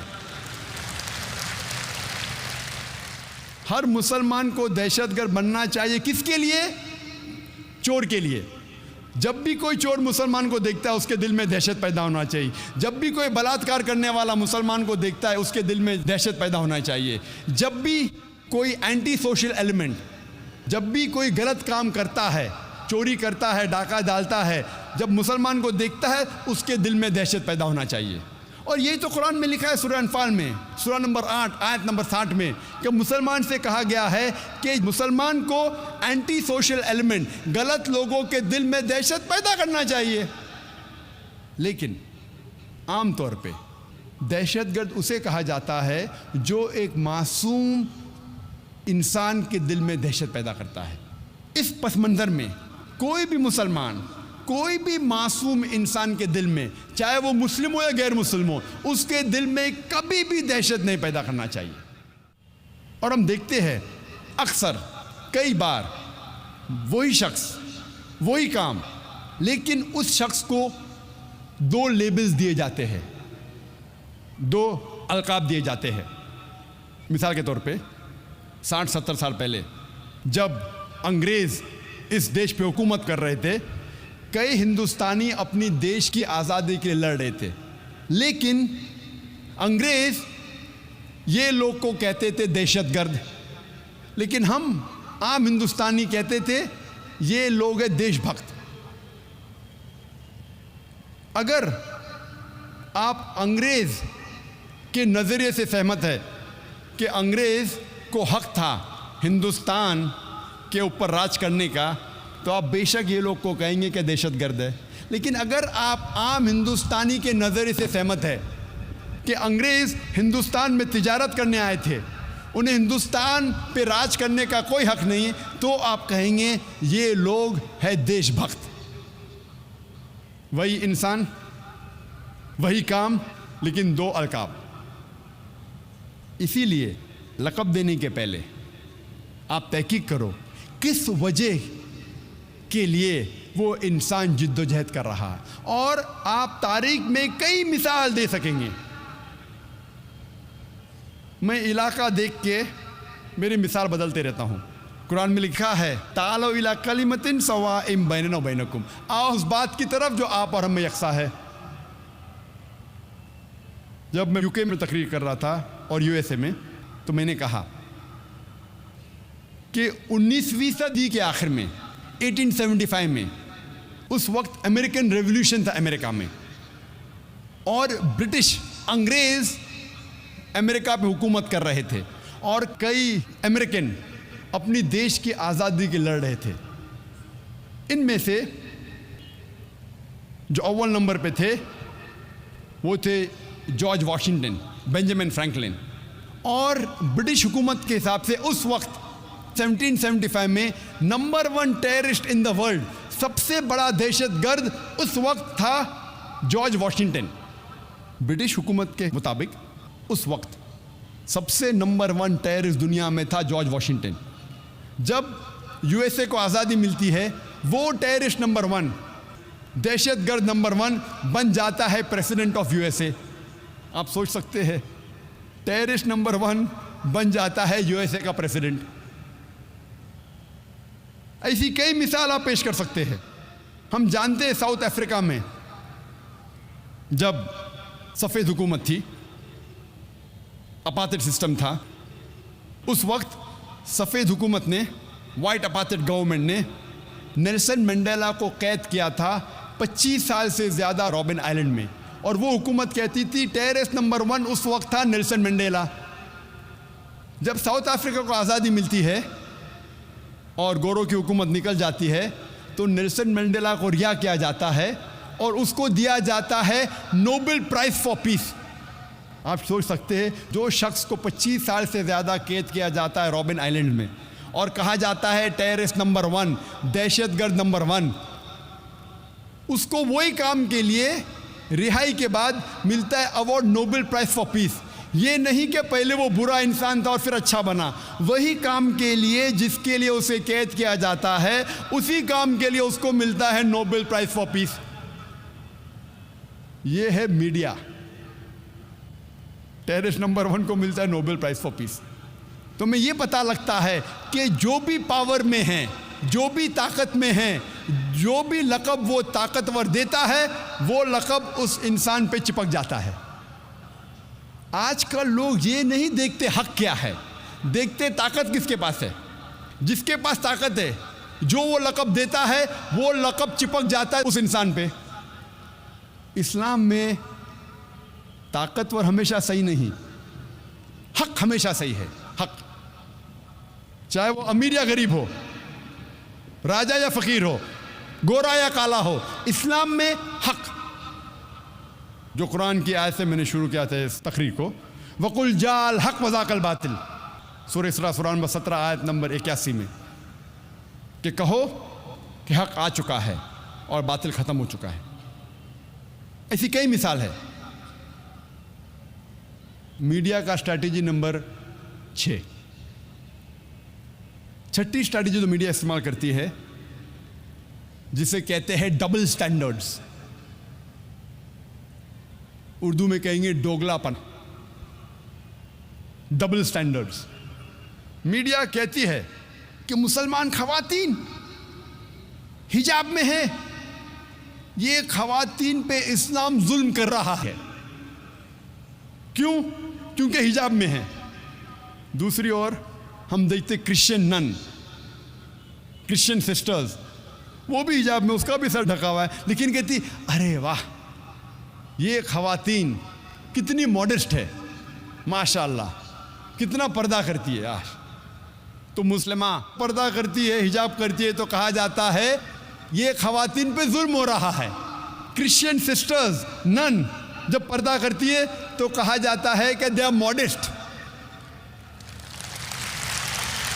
मुसलमान जब दाढ़ी रखते हैं, टोपी पहनते हैं, कहा जाता है दहशतगर्द, ये दाढ़ी वाला टोपी वाला दहशतगर्द। जब सिख दाढ़ी रखते हैं और फेटा बांधते हैं, कहा जाता है वाह क्या मजहबी इंसान है, अपने मजहब का पालन कर रहा है। मुसलमान दाढ़ी रखता है, टोपी पहनता है, दहशतगर्द। सिख दाढ़ी रखता है, फेटा बांधता है, मजहबी इंसान। डबल स्टैंडर्ड्स, दोगलेपना। आप देखेंगे इंडियन मीडिया में भी कई बार आता है। हैदराबाद में एक 50 साल का अरब, 50 साल का मुसलमान अरब ने 18 साल लड़की के साथ शादी किया। फ्रंट पेज, 50 साल का अरब मुसलमान 18 साल लड़की से शादी किया। दूसरे दिन 50 साल का मर्द गैर मुसलमान 8 साल की लड़की को रेप करता है, बलात्कार करता है। आता है न्यूज़ ब्रीफ में, छोटा सा न्यूज़ अंदर के पेज में, पेज नंबर 11, पेज नंबर 13। एक 18 साल की लड़की मर्जी से शादी करती है 50 साल के मर्द से, आता है फ्रंट पेज। एक 50 साल का गैर मुसलमान बलात्कार करता है, ज़िना बिल जब्र करता है 8 साल की लड़की के साथ, आता है न्यूज़ ब्रीफ में। क्यों? Double standards. हम देखते हैं अक्सर कहा जाता है मुस्लिम टेररिस्ट, मुस्लिम टेररिस्ट, इस्लामिक टेररिज्म। और आप देखेंगे एक पैनल था हमारे एग्जीबिशन में कि कई बार दो ऑपोजिट हो ही नहीं सकता। मिसाल के तौर पे अगर मैं कहूं कि ice age caught on fire, बर्फ पर आग लग गई, ये मुमकिन ही नहीं, बर्फ आग पकड़ ही नहीं सकता। अगर मैं कहूंगा 4 साइडेड ट्रायंगल, 4 कोने वाला ट्रायंगल, ट्रायंगल के 4 कोने हो ही नहीं सकते, ट्रायंगल के 3 कोने होते, ये कॉन्ट्रडिक्टिंग है। अगर मैं कहूंगा हॉट आइसक्रीम, गरम आइसक्रीम, हो ही नहीं सकती। उसी तरीके से इस्लामिक टेररिज्म, इस्लाम मतलब अमन, टेररिज्म मतलब अमन के खिलाफ, तो इस्लामिक टेररिज्म हो ही नहीं सकता। एक मुस्लिम टेररिस्ट हो ही नहीं सकता। हो सकता है कुछ लोग जो अपने आप को मुसलमान कहते हैं और भटक जाते हैं और इस्लाम के खिलाफ कुछ काम करते हैं, तो उसे मुस्लिम टेररिस्ट नहीं कहेंगे आप। वो तो भटका हुआ, वो तो इस्लाम के दायरे के बाहर है और वो बेगुनाह लोग की जान ले रहा है। लेकिन अब मीडिया को देखते डबल स्टैंडर्ड्स क्या है। जब मैं यूके में गया था 3 साल पहले, मेरा लेक्चर था, मैं चीफ स्पीकर था, जो कॉन्फ्रेंस ऑन टेररिज्म, दहशतगर्दी पे कॉन्फ्रेंस था। तो उसके बाद बर्मिंघम में हमारी क्रू साथ में थी, हम लोग शूटिंग कर रहे थे। शूटिंग मतलब फिल्मिंग। हम लोग फिल्मिंग को भी शूटिंग कहते। तो बंदूक के साथ नहीं थे, कैमरा के साथ थे। हम लोग एक ग्रेवयार्ड में एक यहूदी कब्रिस्तान में शूटिंग कर रहे थे। तो देखिए 7-8 लोग टोपी दाढ़ी वाले। तो एक यहूदी ने देखा, फौरन पुलिस को फ़ोन किया। हमने शूटिंग ख़त्म कर लिए, फिल्मिंग ख़त्म कर लिए। फिर पता चला कि पुलिस हम लोग को ढूंढ रही है। ये कौन 8-9 लोग दाढ़ी टोपे वाले? अभी कब्रिस्तान में किसकी जान लेंगे हम भाई? तो पता चलता है कि लोग हमें ढूंढ रहे। फिर एक मशहूर मुसलमान चीफ ऑफ पुलिस को फ़ोन करता है कि आप किसको ढूंढ रहे? नहीं, हमको पता चला कुछ लोग वो यहूदी कब्रिस्तान में कुछ चीज़ करने के लिए आए। तो मुसलमान ने कहा, क्या मैंने चंद दिन पहले आपको डीवीडी दी थी एक मुकर्रिर की, जाकिर नाइक? हाँ, मैं सुन चुका हूँ। क्या अच्छी तकरीर थी। वही इंसान था, वो आदमी था कब्रिस्तान में, मुझे पता नहीं। वो ढूंढ रहे कौन दाढ़ी टोपी वाला कब्रिस्तान में क्या कर रहे। यही यूके में, यही इंग्लैंड में अक्सर हम जानते हैं कि सबसे ज़्यादा जो बेगुनाह लोग का जिसने कत्ल किया है वो है IRA, आयरिश रिपब्लिकन आर्मी। ये आयरिश रिपब्लिकन आर्मी, ये आर्मी है, ये खुसूसन कैथलिक्स है। क्रिश्चियन में भी 2 भाग है, कैथलिक्स एंड प्रोटेस्टेंट। ये कैथलिक लोग हैं। इन्हें कभी भी कैथलिक टेररिस्ट नहीं कहा गया है, कभी भी क्रिश्चियन टेररिस्ट नहीं कहा गया IRA, आयरिश रिपब्लिकन आर्मी। इलाके के बुनियाद पे जाना गया, मजहब के बुनियाद पे नहीं। हम जानते हैं Tamil Tigers, LTTE, Liberation Tamil Tigers Eelam. कभी हिंदू टेररिस्ट कहा गया उनको? नहीं। क्यों? क्योंकि वो मुसलमान नहीं है। उल्फा असम में, United Liberation Front of Assam, खुसूसन एक ऐसा ऑर्गेनाइजेशन है, टेररिस्ट ऑर्गेनाइजेशन, जो खुसूसन मुसलमान का कत्ल करता है। उसे कभी भी हिंदू टेररिस्ट नहीं कहा गया। क्यों? लेकिन मुसलमान में पकड़ा जाता है, उसे कहा जाता है मुस्लिम टेररिस्ट। क्यों? Why this double standards? Why? और तफसील आप अगर जानना चाहते तो मैं तकरीर सुनिए, is terrorism a Muslim monopoly, जो 2 साल पहले मैंने दी थी सन मुकर्रर हॉल में, और 1 महीने पहले जो उर्दू में दी थी। क्या आतंकवाद मुसलमानों की विरासत है? उसमें डिटेल में इसका जिक्र किया हूँ मैंने। वक्त की कमी होने की वजह से सिर्फ चंद बातें और कहूँगा। हम जानते हैं कि अभी हाल में 2, 3, 4 महीने पहले कई बॉम्ब ब्लास्ट हुए, और 1 महीने पहले, 4 महीने से 1 महीने पहले तक अक्सर मीडिया में आ रहा था कि मुसलमान रिस्पॉन्सिबल। और हम जानते हैं कि यूएसए में भी, यूएसए में जो बॉम्ब ब्लास्ट हुआ था 1995 में 16 अप्रैल को, ओक्लाहोमा बॉम्बिंग, जो सबसे बड़ा बॉम्ब ब्लास्ट हुआ था उस वक्त, जहाँ 166 लोग का कत्ल होता है। उसमें हेडलाइंस आता है middle east conspiracy, middle east conspiracy, middle east conspiracy, लगातार हर रोज़। कई हफ्तों बाद जब पता चलता है कि ये तो अमेरिकन लोग ने किया था, टॉम एंड टेरी, एक बार न्यूज़ में आता है, फिनिश, न्यूज़ के बाद गायब। हर वक्त, हर रोज़ पहले आ रहा था मिडल ईस्ट कॉन्स्पिरेसी, मुसलमानों ने किया। जब पता चलता है गैर मुसलमानों ने किया, एक बार आता है, फिर न्यूज़ गायब। वही मिसाल आप देखेंगे बॉम्बे में।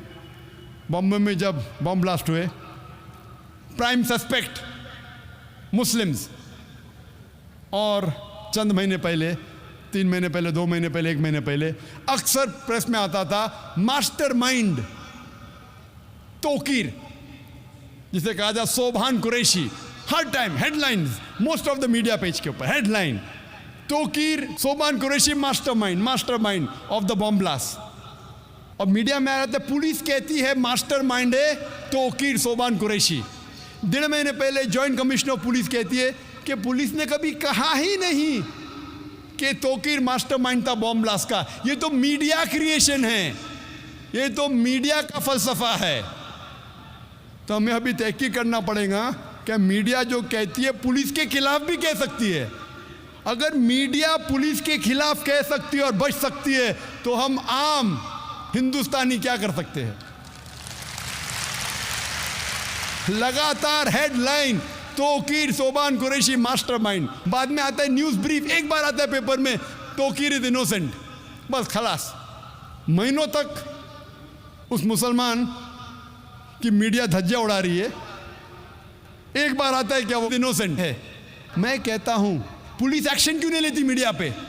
अगर मीडिया पुलिस पे इल्ज़ाम लगा रही है कि पुलिस कहती है कि तोकीर सोबान कुरैशी मास्टरमाइंड था और जॉइंट कमिश्नर कहता है कि मैंने कभी कहा ही नहीं, पुलिस ने कहा ही नहीं, तो अब मीडिया को सू क्यों नहीं करते हैं?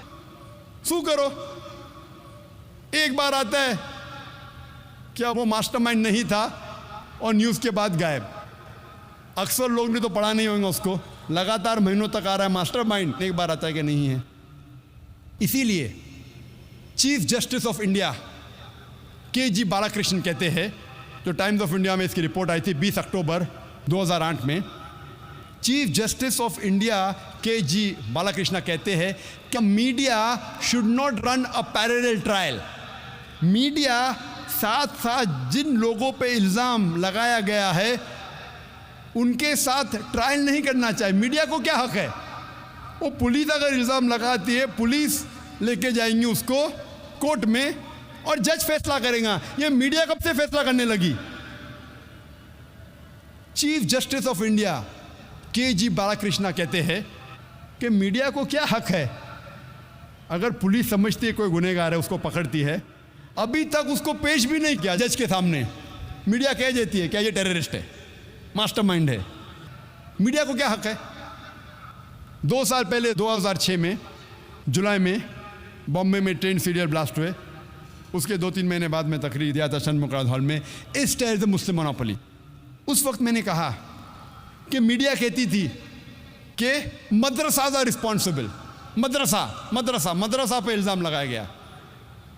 मैंने कहा मीडिया से, क्या एक भी आपके पास सबूत है?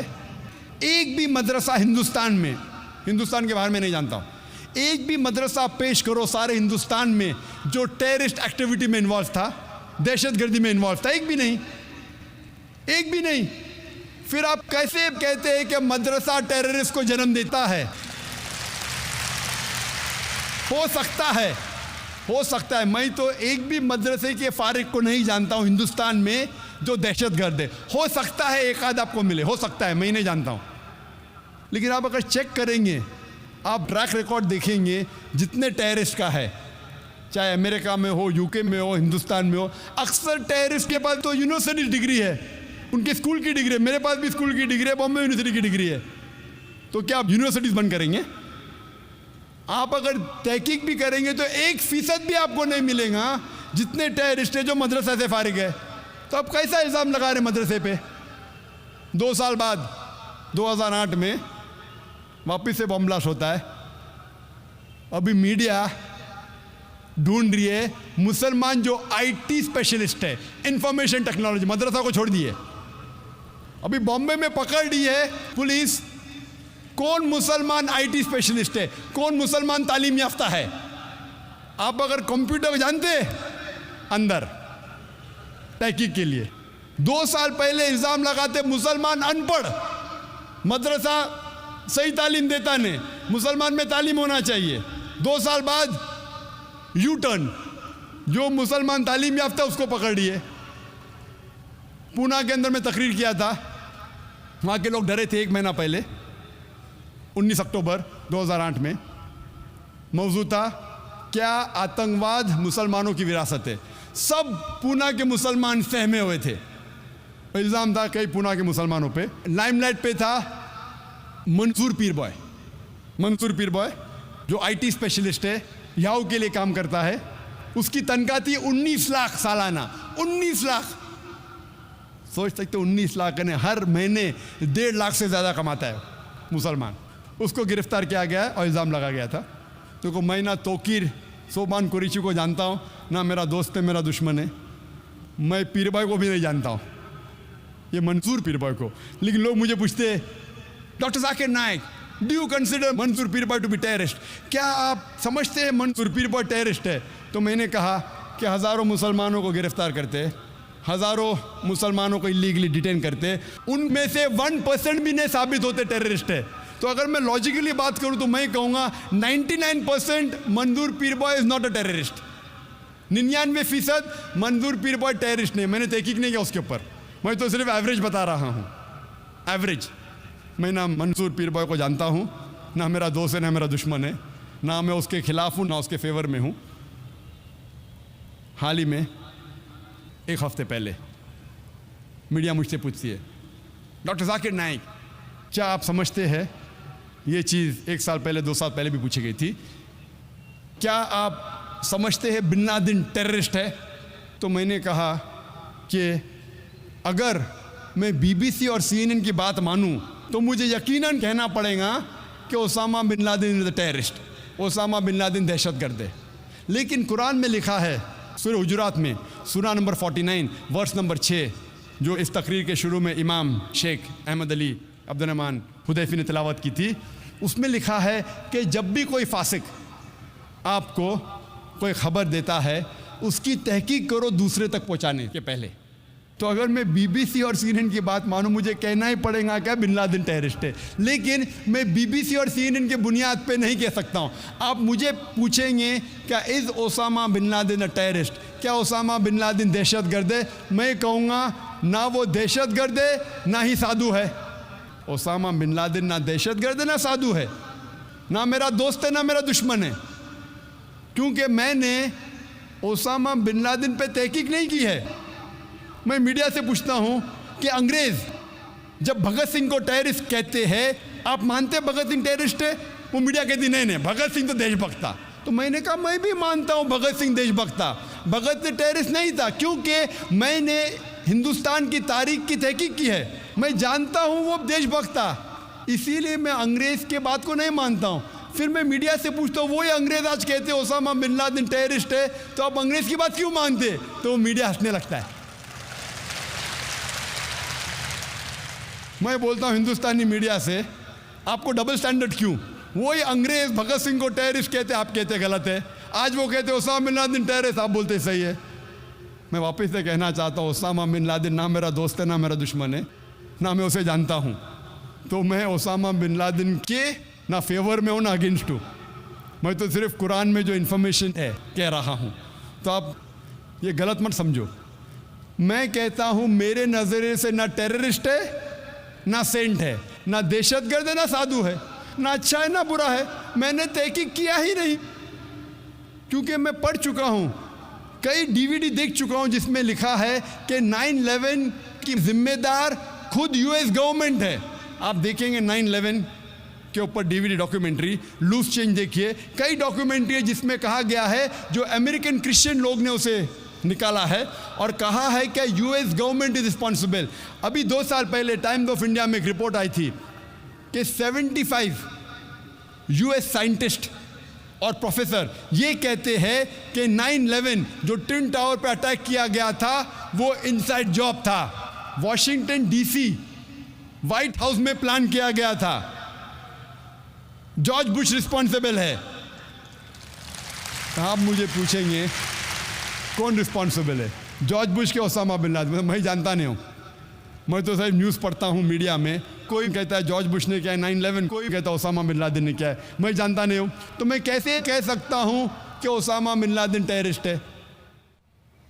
1 हफ्ते पहले मीडिया मुझसे पूछ रही है, डॉक्टर जाकिर क्या आप ये कहते हैं कि साध्वी प्रज्ञा सिंह ठाकुर टेररिस्ट है? मेरा जवाब वही था, मेरे नज़रिए में साध्वी प्रज्ञा सिंह ठाकुर ना दहशतगर्द है ना वो साधु है। She is neither a terrorist neither is she a saint, क्योंकि मैंने उसके ऊपर तहकीक नहीं की है। तो मैं कैसे कह सकता हूँ कि साध्वी प्रज्ञा सिंह ठाकुर टेररिस्ट है? ये पुलिस उसे पकड़ी है, ATS वाले कह रहे हैं कि उसने बॉम्ब ब्लास्ट किया है, मैं नहीं जानता हूँ। अभी कुछ हफ्ते पहले हेडलाइंस कई न्यूज़ में, इंडिया के न्यूज़ चैनल्स में आ रहा था कि डॉक्टर जाकिर नाइक कहता है कि ओसामा बिन लादेन टेररिस्ट नहीं है। मेरे सेंटेंस को आउट ऑफ कॉन्टेक्स्ट कोट कर रही है। और टेलीविजन पे दिखाया Osama bin Laden is not a terrorist, आधे सेंटेंस को दिखाते, पूरा सेंटेंस में क्या है, Osama bin Laden is not a terrorist neither a saint, आधा जुमला दिखाते और लोग मेरे खिलाफ कहते हैं जाकिर अभी ओसामा बिन लादेन को सपोर्ट कर रहा है। मैंने किधर सपोर्ट किया उसको? ना मैं उसके सपोर्ट में ना खिलाफ हूँ। जैसा मैंने इंटरव्यू में कहा कि साध्वी प्रज्ञा सिंह ठाकुर वो टेररिस्ट नहीं है, ना साधु है, मैं नहीं जानता हूँ। हिंदुस्तान टाइम्स में आया Sadhvi Singh get support from an unprecedented quarter, एक ऐसे इदारे से सपोर्ट मिलता है, president of Islamic research Foundation. भाई मैंने साध्वी को सपोर्ट नहीं किया। मैंने कहा Sadhvi neither a terrorist nor a Saint.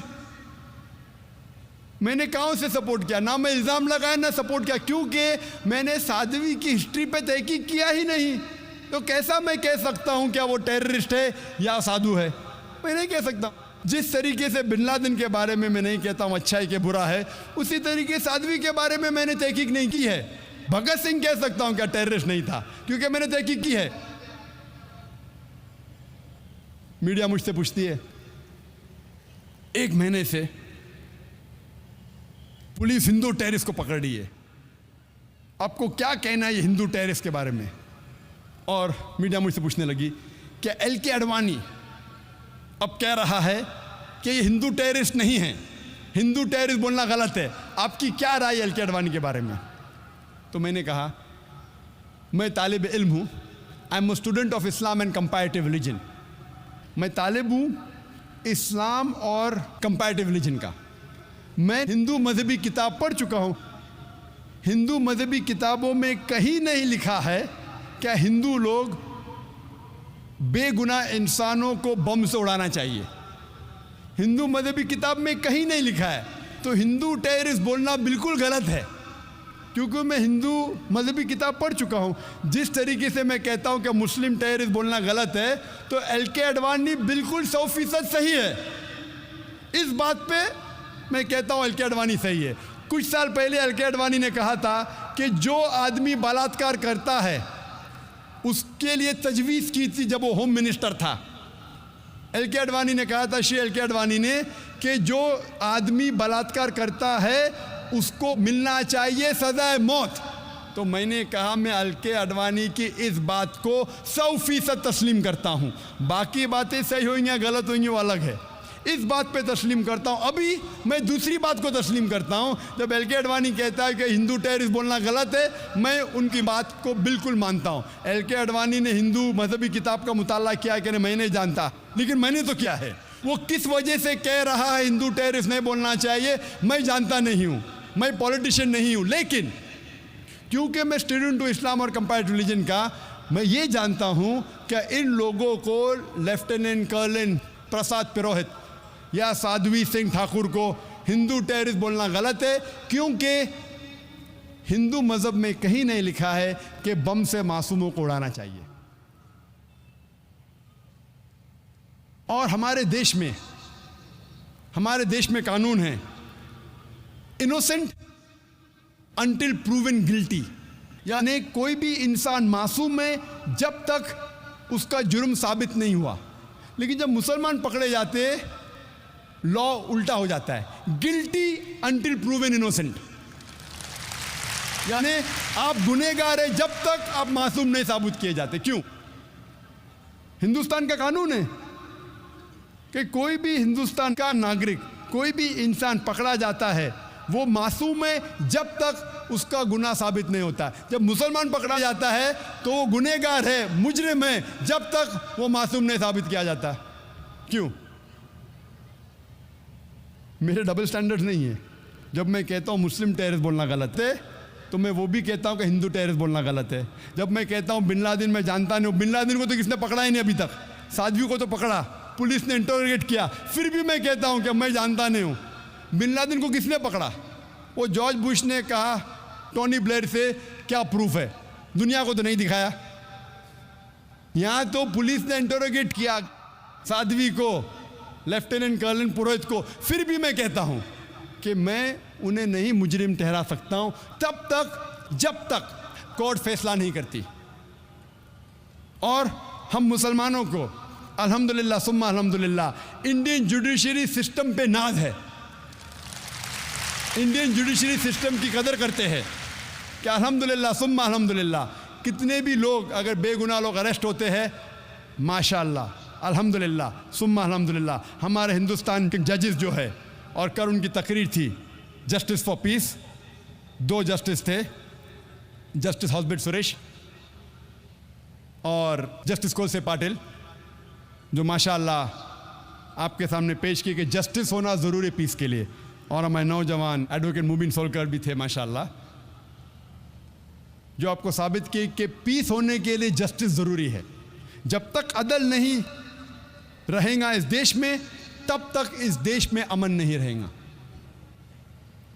7वीं strategy, media अक्सर जब भी कोई मुसलमान जो इस्लाम पे अमल नहीं कर रहा है और इस्लाम के ख़िलाफ़ बात करता है, मीडिया उसे हाईलाइट करती है। कोई मुसलमान जो मुसलमान नाम का है, इस्लाम से दूर है, लेकिन इस्लाम के ख़िलाफ़ लिखता है तो उसे हाईलाइट करती है। हमारे पास मिसाल है सलमान रश्दी और तस्लीमा नसरीन की। सलमान रश्दी को मीडिया ने इतना हाईलाइट किया, क्यों? क्योंकि वो नाम का मुसलमान था और उसने किताब लिखी थी सैटेनिक वर्सेस इस्लाम के खिलाफ, मोहम्मद सल्लल्लाहु अलैहि वसल्लम के खिलाफ। मीडिया उसे इतना उछालती है कि वो बन जाता है मिलियनर, करोड़पति ओवरनाइट। सैटेनिक वर्सेस के पहले चंद लोग जानते थे। सलमान रश्दी को आज मीडिया ने इतना हीरो बना दिया कि वो करोड़पति अरबोपति बन गया। क्यों? क्योंकि एक मुसलमान इस्लाम के खिलाफ किताब लिखा, मोहम्मद सल्लल्लाहु अलैहि वसल्लम के खिलाफ लिखा। रहता है यूके में। वो यूके चंद साल पहले, सलमान रश्दी किताब लिखने के पहले, एक अमेरिकन राइटर मार्गरेट थैचर जब प्राइम मिनिस्टर थी, उसके लिए 4 लेटर का वर्ड इस्तेमाल करता है, 4 लेटर का लफ्ज़। मैं वो अल्फाज को कह नहीं सकता हूँ क्योंकि मैं मुसलमान हूँ। फादर अंकल कज़न किंग, और उस अमेरिकन के ऊपर बैन लग जाता है। हमारी प्राइम मिनिस्टर को फादर अंकल कज़न किंग कहता है, बैंड। कुछ वक्त के बाद सलमान रश्दी वही प्राइम मिनिस्टर को वही अल्फाज को एक्टिव करता है, father uncle cousin king add कर जाता है ING, और उसको अवार्ड देती है गवर्नमेंट। क्यों? क्योंकि उसने इस्लाम के खिलाफ लिखा। वही प्राइम मिनिस्टर मार्गरेट थैचर को वही बुक सैटेनिक वर्सेस में Salman Rushdie, father uncle cousin king और इंग कहता है कई बार। उसी प्राइम मिनिस्टर मार्गरेट थैचर को कहता है, लफ्ज़ इस्तेमाल नहीं कर सकता हूं मैं, कहता है फीमेल डॉग, कहता है कुत्ती, और उसे यूके गवर्नमेंट अवार्ड देती है नाइटहुड। क्यों? क्योंकि उसी किताब में उसने मोहम्मद सल्लल्लाहु अलैहि वसल्लम के खिलाफ भी लिखा, उसने इस्लाम के खिलाफ लिखा। हमें मानना पड़ेगा, उस वक्त इस हिंदुस्तान के प्रधानमंत्री थे राजीव गांधी। राजीव गांधी पहले प्रधानमंत्री थे सारी दुनिया में जब मुसलमान उनके पास गए और बताए कि कितने चीज़ें खिलाफ लिखी इस्लाम के। अल्हम्दुलिल्लाह सुम्मा अल्हम्दुलिल्लाह राजीव गांधी ने फौरन उस किताब को इंडिया में बैन कर दी। हक की बात हमें तस्लीम करना चाहिए, हमें मुबारकबाद देना चाहिए। इंडिया पहला मुल्क था जिसमें ये किताब बैन हुई। आज की गवर्नमेंट एक दूसरे मुसलमान को पकड़ती है जो इस्लाम के खिलाफ लिखती है, वो तस्लीमा नसरीन, और इस्लाम के खिलाफ किताब लिखती है लज्जा। ये गवर्नमेंट उसको शरण दे रही है, असाइलम। पहले की गवर्नमेंट उसको, सलमान रश्दी को बैन करती है, अभी की गवर्नमेंट बैन उठा देती है और तस्लीमा नसरीन को शरण देती है। राजीव गांधी उस वक्त ये नहीं जानता था कि सलमान रश्दी ने उसी किताब सैटेनिक वर्सेस में राम और सीता को भी गाली दी। मैं यहाँ कहना नहीं चाहता हूँ क्या गाली दी, मैं इस देश में अमन चाहता हूँ। उसे ये नहीं पता था कि उसी किताब में सलमान रश्दी ने सीता को भी गाली दी।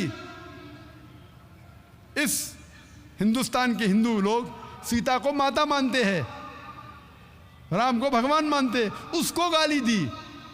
ये राजीव गांधी को पता नहीं था, लेकिन अल्हम्दुलिल्लाह सुम्मा अल्हम्दुलिल्लाह क्योंकि मुसलमानों के खिलाफ उसने लिखी, उसने बैन की, और अल्हम्दुलिल्लाह सुम्मा अल्हम्दुलिल्लाह कई हिंदू जो नहीं जानते थे, जब आप किताब पढ़ेंगे तो पता लगेगा कि हिंदू मज़हब के श्री राम और सीता माता को भी गाली दी थी। 8वीं स्ट्रैटेजी मीडिया की क्या करती है, अगर कोई मुसलमान विद्वान है, अच्छा काम करता है, तो उसे मुसलमान जैसा बताती ही नहीं। वक्त कम होने की वजह से एक ही मिसाल दूंगा मैं इस स्ट्रैटेजी की। हम जानते हैं कि 8वीं सदी से 12वीं सदी को कहा जाता है, यूरोपियन कहते थे डार्क एजेस, अंधेरे का दौर। डार्क एजेस कहाँ अंधेरे का दौर था? वो अंधेरे का दौर था यूरोपियंस के लिए, अंग्रेज के लिए। मुसलमान जो अरब साइंटिस्ट थे, इतने कम तहकीक के बावजूद इतनी साइंटिफिक डिस्कवरीज कर चुके थे, दे वर ग्रेट। लेकिन आज जब हम साइंस पढ़ते हैं, हमें पता ही नहीं लगता कि मुसलमान ऊंचाई पे थे। हम पढ़ते हमारे किताब में एरिस्टोटल ऑफ द ईस्ट, एविसीना। एविसीना एविसीना अंग्रेज नाम लगता है ना, उसका असल नाम है अली इब्ने सीना। हम पढ़ते किताब में एविसीना, कौन समझेगा एविसीना मुसलमान था? हम पढ़ते हैं केमिस्ट्री के अंदर एक मशहूर साइंटिस्ट गेबर। गेबर गेबर नहीं, ये जाबिर है, जाबिर इब्ने हय्यान। कौन समझेगा गेबर मुसलमान है? वो जाबिर है, जाबिर इब्ने हय्यान। ऐसी कई मिसाल दे सकता हूं। हम पढ़ते हैं ब्लड सर्कुलेशन के बारे में, विलियम हार्वी। 400 साल पहले, विलियम हार्वी के पहले इब्ने नफीस ने इजाद किया था, डिस्क्राइब किया था ब्लड सर्कुलेशन। और इब्ने नफीस के 600 साल पहले नाजिल हुआ था कुरान, जिसमें लिखा है ब्लड सर्कुलेशन के बारे में। तो मीडिया क्या करती है, अगर मुसलमान विद्वान है, उसे छुपाने की कोशिश करती है कि वो मुसलमान है। वक्त की किल्लत होने की वजह से सिर्फ 8 स्ट्रैटेजीज का बयान करूंगा मीडिया के बारे में। और ये कहना चाहता हूं, हम मुसलमान, हम जानते हैं कि मीडिया अच्छे काम भी कर सकता है, बुरे काम भी कर सकता है। हम मुसलमानों को इस मीडिया का सही इस्तेमाल करना चाहिए, और अफसोस की बात हम नहीं करते। लेकिन दुश्मन इस्लाम मीडिया का पूरा इस्तेमाल कर रहे हैं इस्लाम के खिलाफ काम करने के लिए। और एक आर्टिकल आया था टाइम्स मैगजीन में 16 अप्रैल 1979 में, जिसमें क्रिश्चियन ऑथर लिखता है, एक क्रिश्चियन रिसर्चर लिखता है कि 150 साल में, सन 1800 से सन 1950 तक के इस 150 साल के दरमियान 60,000 से ज़्यादा किताबें लिखी गई थी इस्लाम के खिलाफ। यानी हर रोज़ 1 से ज़्यादा किताब लिखी गई थी इस्लाम के खिलाफ इन 150 साल में। अभी 9/11 के बाद, 9 सितंबर 2001 के बाद, ये तादाद कई गुना ज़्यादा बढ़ गई। हर रोज़ कई किताबें लिखी जा रही इस्लाम के खिलाफ। हम मुसलमान इस मीडिया का इस्तेमाल नहीं कर रहे हैं। हिंदुस्तान की मिसाल लो, हिंदुस्तान में कितने मुसलमान हैं? हम कह सकते हैं कि 18 करोड़, 20 करोड़, 18 से 20 करोड़ मुसलमान हैं हिंदुस्तान में।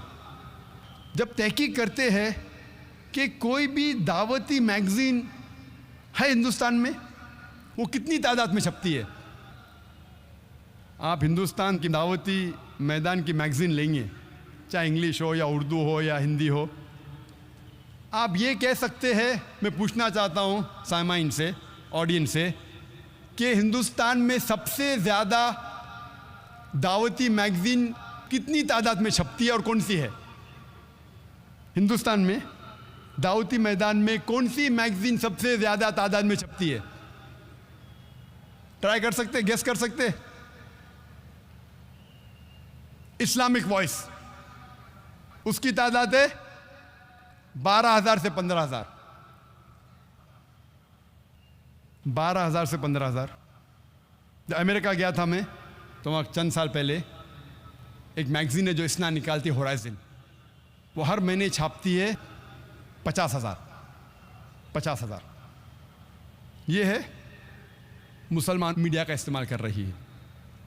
एक क्रिश्चियन ऑर्गेनाइजेशन है जिसे कहा जाता है जोहाज विटनेसेस। मेन स्ट्रीम क्रिश्चियन नहीं है, एक ऑफशूट है, एक छोटा सा शाख है। जो मेन क्रिश्चियंस कहते हैं ये क्रिश्चियन ही नहीं है, तो मेन स्ट्रीम क्रिश्चियंस कहते हैं जोवाज विटनेस ईसाई है ही नहीं, लेकिन वो लोग अपने आप को ईसाई कहते हैं। मैं पूछना चाहता हूं, ये मैगजीन है उनकी वॉच टावर, ये मैगजीन है। मैं आपसे पूछना चाहता हूं, क्या आप गेस कर सकते हैं कि कितनी तादाद में छपती है किताब? एक ईसाई ऑर्गेनाइजेशन ऑफशूट है, मेन स्ट्रीम नहीं, एक शाख है। अक्सर क्रिश्चियन कहते हैं क्रिश्चियन है। आप गेस कर सकते हैं कितनी तादाद में छपती है किताब? कितनी तादाद में? लाख के आसपास, 1 लाख के आसपास भाई साहब कह रहे। कोई गेस कर सकता है कितनी तादाद में छपती है? Million, 1 million, 1 million. कोई कहता है लाख, कोई कहता है 10 लाख। 10 लाख क्या होता है पता है आपको? 2 मिलियन, 20 लाख। ये ऑक्शनिंग हो रहा है, 1 मिलियन, 2 मिलियन ऑक्शनिंग हो रहा है। ये वॉच टावर मैगजीन, इसकी तादाद छपने की है 37.1 मिलियन, 3,71 लाख। और ये हर महीने नहीं छपती, महीने में 2 बार छपती है, फोर्टनाइटली है। ये 4 कलर मैगजीन है, 4 कलर। इसकी क्वालिटी माशाअल्लाह। 37.1 मिलियन हर 2 हफ्ते, यानी हर महीने 74.2 मिलियन, हर महीने 7 करोड़ 42 लाख, 7 करोड़ 42 लाख। मुसलमान छापना तो दूर, सोच भी नहीं सकते हैं। छापने की बात दूर है, सोच भी नहीं सकते हैं। 74.2 मिलियन हर महीने, हर 2 हफ्ते 37.1 मिलियन। वही ऑर्गेनाइजेशन और एक मैगजीन छापती है, सिर्फ एक नहीं, अवेक। इसकी तादाद कितनी? हर महीने छापती है 35.754 मिलियन, यानी 3 करोड़ 57 लाख हर महीने छापती है वही ऑर्गेनाइजेशन। ये वॉच टावर छापती है 169 लैंग्वेजेस में। कितने? 169 लैंग्वेजेस में वॉच टावर। अवेक 81 लैंग्वेजेस में, 81 जबानों में छापती है हर महीने। और ये वॉच टावर 169 लैंग्वेजेस में हर 2 हफ्ते में छापती है। अक्सर ये किताबें फ्री बांटी जाती है, फ्री। नाम के लिए अगर खरीदने जाएंगे 2 रुपया, 2 रुपये की चाय भी नहीं मिलती आपको। छापने की कीमत कई ज़्यादा। ये मीडिया का इस्तेमाल कर रहे तबलीग करने के लिए। हम मुसलमान, अल्लाह के रसूल फरमाते हैं सही हदीस में, सही बुखारी में, बल्लिगु अन्नी वलो आया, propagate even if it be 1 verse. अगर एक भी आयत आप जानते हैं इस्लाम के बारे में, आप इसको दूसरे तक पहुंचाओ। ये क्रिश्चियन मिशनरी पूरा इस्तेमाल कर रहे मीडिया का। कई बार वो गलत इस्तेमाल भी करते हैं। एक बार एक पोस्टर मुझे मिला था, एक पैम्फलेट। ये बड़ा पोस्टर भी है, ये पैम्फलेट है। मैंने एक अरब शेख से पूछा, शेख क्या लिखा है? नजदीक वाले पढ़ सकते, क्या लिखा है? अल्लाह मोहम्मद, अल्लाह मोहम्मद। मैंने शेख से पूछा, यहाँ भी माशाअल्लाह बहुत से लोग बैठे हुए, माशाअल्लाह, शेख मौलाना, अल्लाह मोहम्मद। मैंने कहा शेख गौर से पढ़िए। फिर से कहा अल्लाह मोहम्मद सल्लल्लाहु अलैहि वसल्लम, और गौर से पढ़िए अल्लाह मोहम्मद सल्लल्लाहु अलैहि वसल्लम। माशाअल्लाह सब लोग बैठे, अरबी दान। दूर से तो कह रहे हैं, गौर करके पढ़ेंगे तो लिखा है अल्लाह मोहब्बा, अल्लाह मोहब्बा, गॉड इज लव, खुदा है प्यार। ये बाइबल का कोटेशन है, first epistle of John chapter number 4 verse number 16। आम मुसलमान जब पढ़ेगा इसे चूमेगा, खीसे में डालेगा, चूमेगा। अल्लाह मोहम्मद, ये है लोग को बेवकूफ बनाना। ऐसा लिखा हुआ है कि आम मुसलमान अरबी दानी से अल्लाह मोहम्मद पढ़ेगा सल्लल्लाहु अलैहि वसल्लम, लेकिन अल्लाह मोहब्बा, खुदा है प्यार। ऐसे हमारे इस्लामिक रिसर्च फाउंडेशन में कई है पोस्टर्स। दूसरा पोस्टर में क्या लिखा है? रब्बाना। रब्बाना के बाद रब्बाना आतीना फिद दुनिया। फौरन हमें आदत है पढ़ने की, गौर से पढ़ेंगे। लिखा है अब्बाना, आवर फादर, हमारे वालिद, who art in heaven, hallowed be thy name. पढ़ेंगे रब्बाना आतीना फिद दुनिया। रब्बाना ने अब्बाना, हमारे वालिद। डिसीट। कोशिश करते हैं मीडिया का इस्तेमाल कर रहे, हक से इंसान नहीं आता है तो इंसान को बेवकूफ़ बनाना।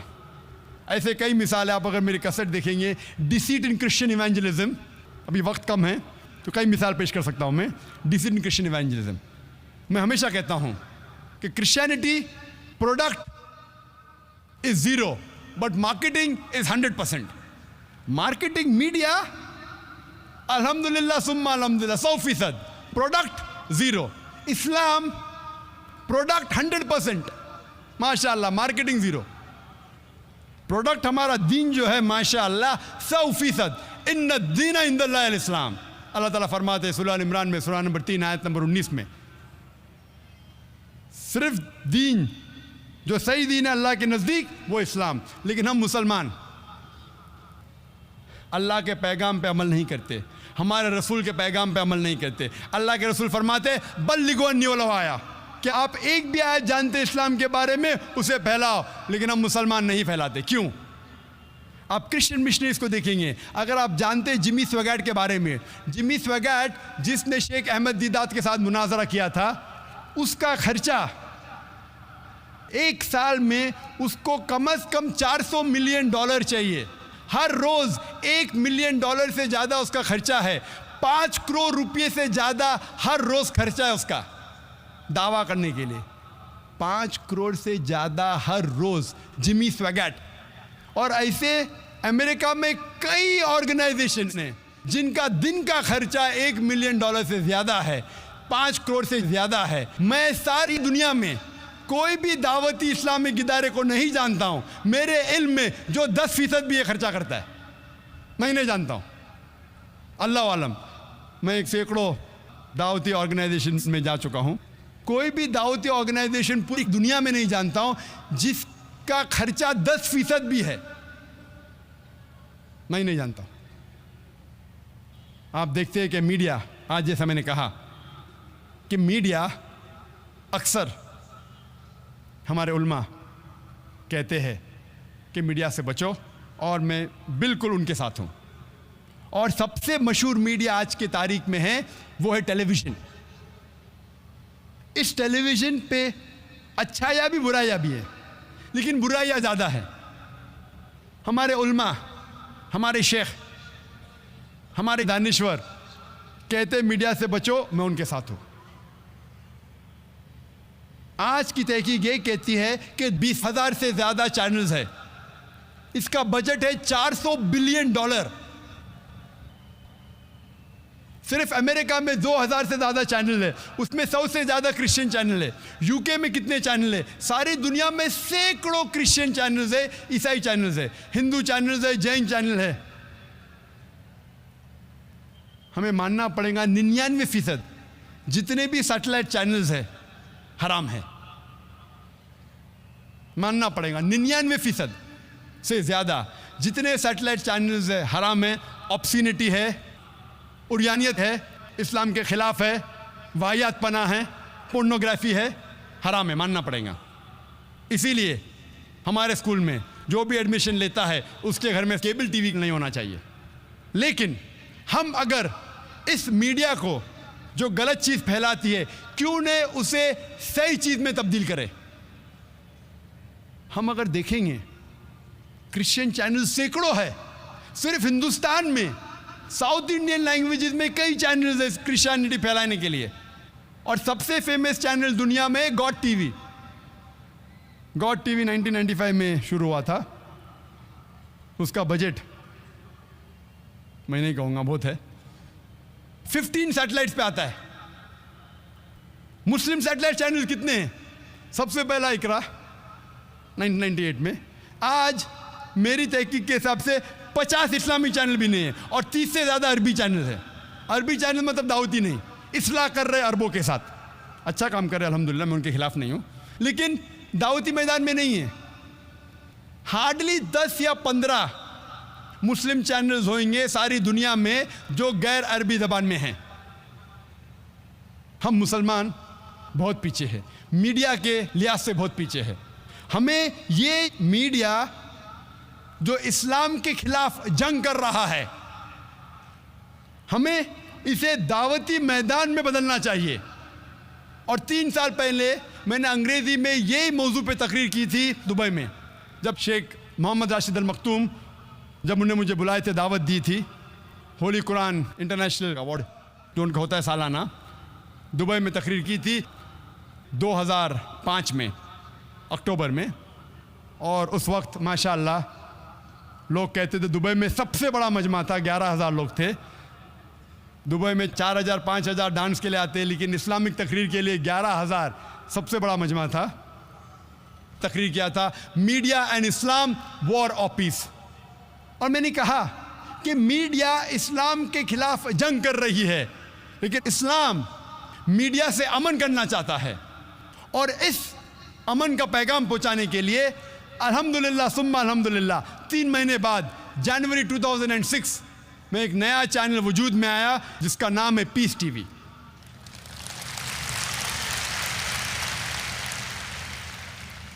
अल्लाह की मदद से अल्हम्दुलिल्लाह ये चैनल वजूद में आया, जो 2/3 हिस्सा 2/3 अंग्रेज़ी में है और 1/3 उर्दू में है, 1/3 हिस्सा। और हमने अल्लाह सुब्हानहू तआला से दुआ की, चैनल शुरू करना तो मुश्किल है, लेकिन शुरू करने के बाद कुरान और हदीस पे चलाना और मुश्किल है। अल्लाह सुब्हानहू तआला से दुआ की थी मैंने कि अगर चैनल को कुरान और हदीस के मुताबिक नहीं चला सकूं तो बंद करना बेहतर है। कि अल्लाह सुब्हानहू तआला ने अल्हम्दुलिल्लाह 3 साल होने आ रहे हैं और अल्लाह सुब्हानहू तआला ने अल्हम्दुलिल्लाह मकबूलियत की। और अभी अल्हम्दुलिल्लाह सबसे ज़्यादा देखा जाने वाला इस्लामिक सैटेलाइट चैनल सारी दुनिया में वो है पीस टीवी अल्हम्दुलिल्लाह।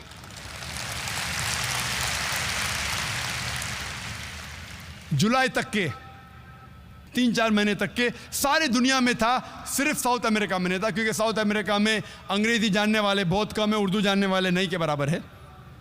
लेकिन फिर भी अल्लाह की मदद से हमने उस इलाके को भी कवर किया और आज हम सारे दुनिया में जो भी इंसान चाहता है अगर डिश लगाएगा तो इस चैनल को देख सकता है। और अल्हम्दुलिल्लाह सुम्मा अल्हम्दुलिल्लाह सबसे ज़्यादा देखे जाने वाला चैनल, इस्लामिक चैनल आज के तारीख में है पीस टीवी। हमें कई कंप्लेंट्स आए जो उर्दू नहीं जानते, कहने लगे ये उर्दू में क्या बीच में तकरीर आती है, हमें समझता नहीं, ये उर्दू को निकाल दो। उर्दू जानने वाले कहने लगे ये क्या अंग्रेज़ी में बीच में आता है, हम अंग्रेज़ी नहीं जानते, अंग्रेज़ी को निकालो। हम दोनों के बीच में पिस गए। चंद लोग हैं जो उर्दू अंग्रेज़ी जानते वो खुश थे।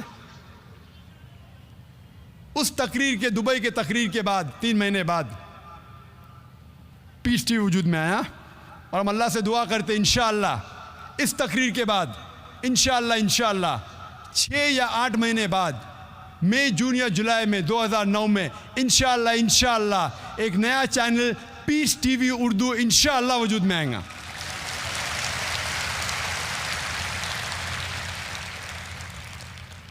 ताकि हम दोनों की दुआ ले सके, उर्दू वाले भी खुश होंगे।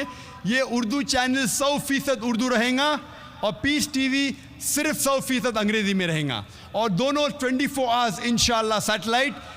शुरुआत में इस दुनिया के 70% हिस्से में मौजूद रहेगा और कुछ महीने में इंशाअल्लाह हमारी कोशिश रहेगी कि पीस टीवी उर्दू भी सारी दुनिया में दिखाई पड़े, चाहे अमेरिका हो, चाहे यूके हो, चाहे ऑस्ट्रेलिया हो।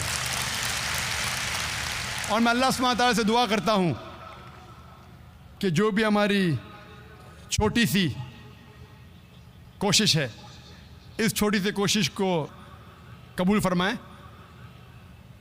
और हम नाचीज़ जो ना आलिम हैं ना मौलाना हैं, सिर्फ एक छोटा सा मुबल्लिग हूँ, हमारी इस छोटी सी कोशिश को कबूल फरमाएं। और माशाअल्लाह लाखों लोग मौजूद हैं इस मैदान में और करोड़ों लोग पीस टीवी पे देख रहे, मैं चाहता हूँ कि ये सारे लोग दुआ करें कि इंशाअल्लाह ऐसे कई चैनल वजूद में हैं जो इस्लाम का सही पैगाम दुनिया में फैलाएं। और इस बात के साथ मैं तकरीर को ख़त्म करता हूँ कुरान शरीफ की उस आयत के साथ जिससे मैंने तकरीर को शुरू किया था, सूरह इसरा की सूरह नंबर 17 आयत नंबर 81 में अल्लाह ताला फरमाते वकुल जाल हक वज़ाकल बातिल इन्नल बातिल काना ज़ऊका। कहो कि हक आ चुका है और बातिल ख़त्म हो चुका है और बातिल को ख़त्म होना ही है। वाखिर दावाना अल्हम्दुलिल्लाहि रब्बिल आलमीन।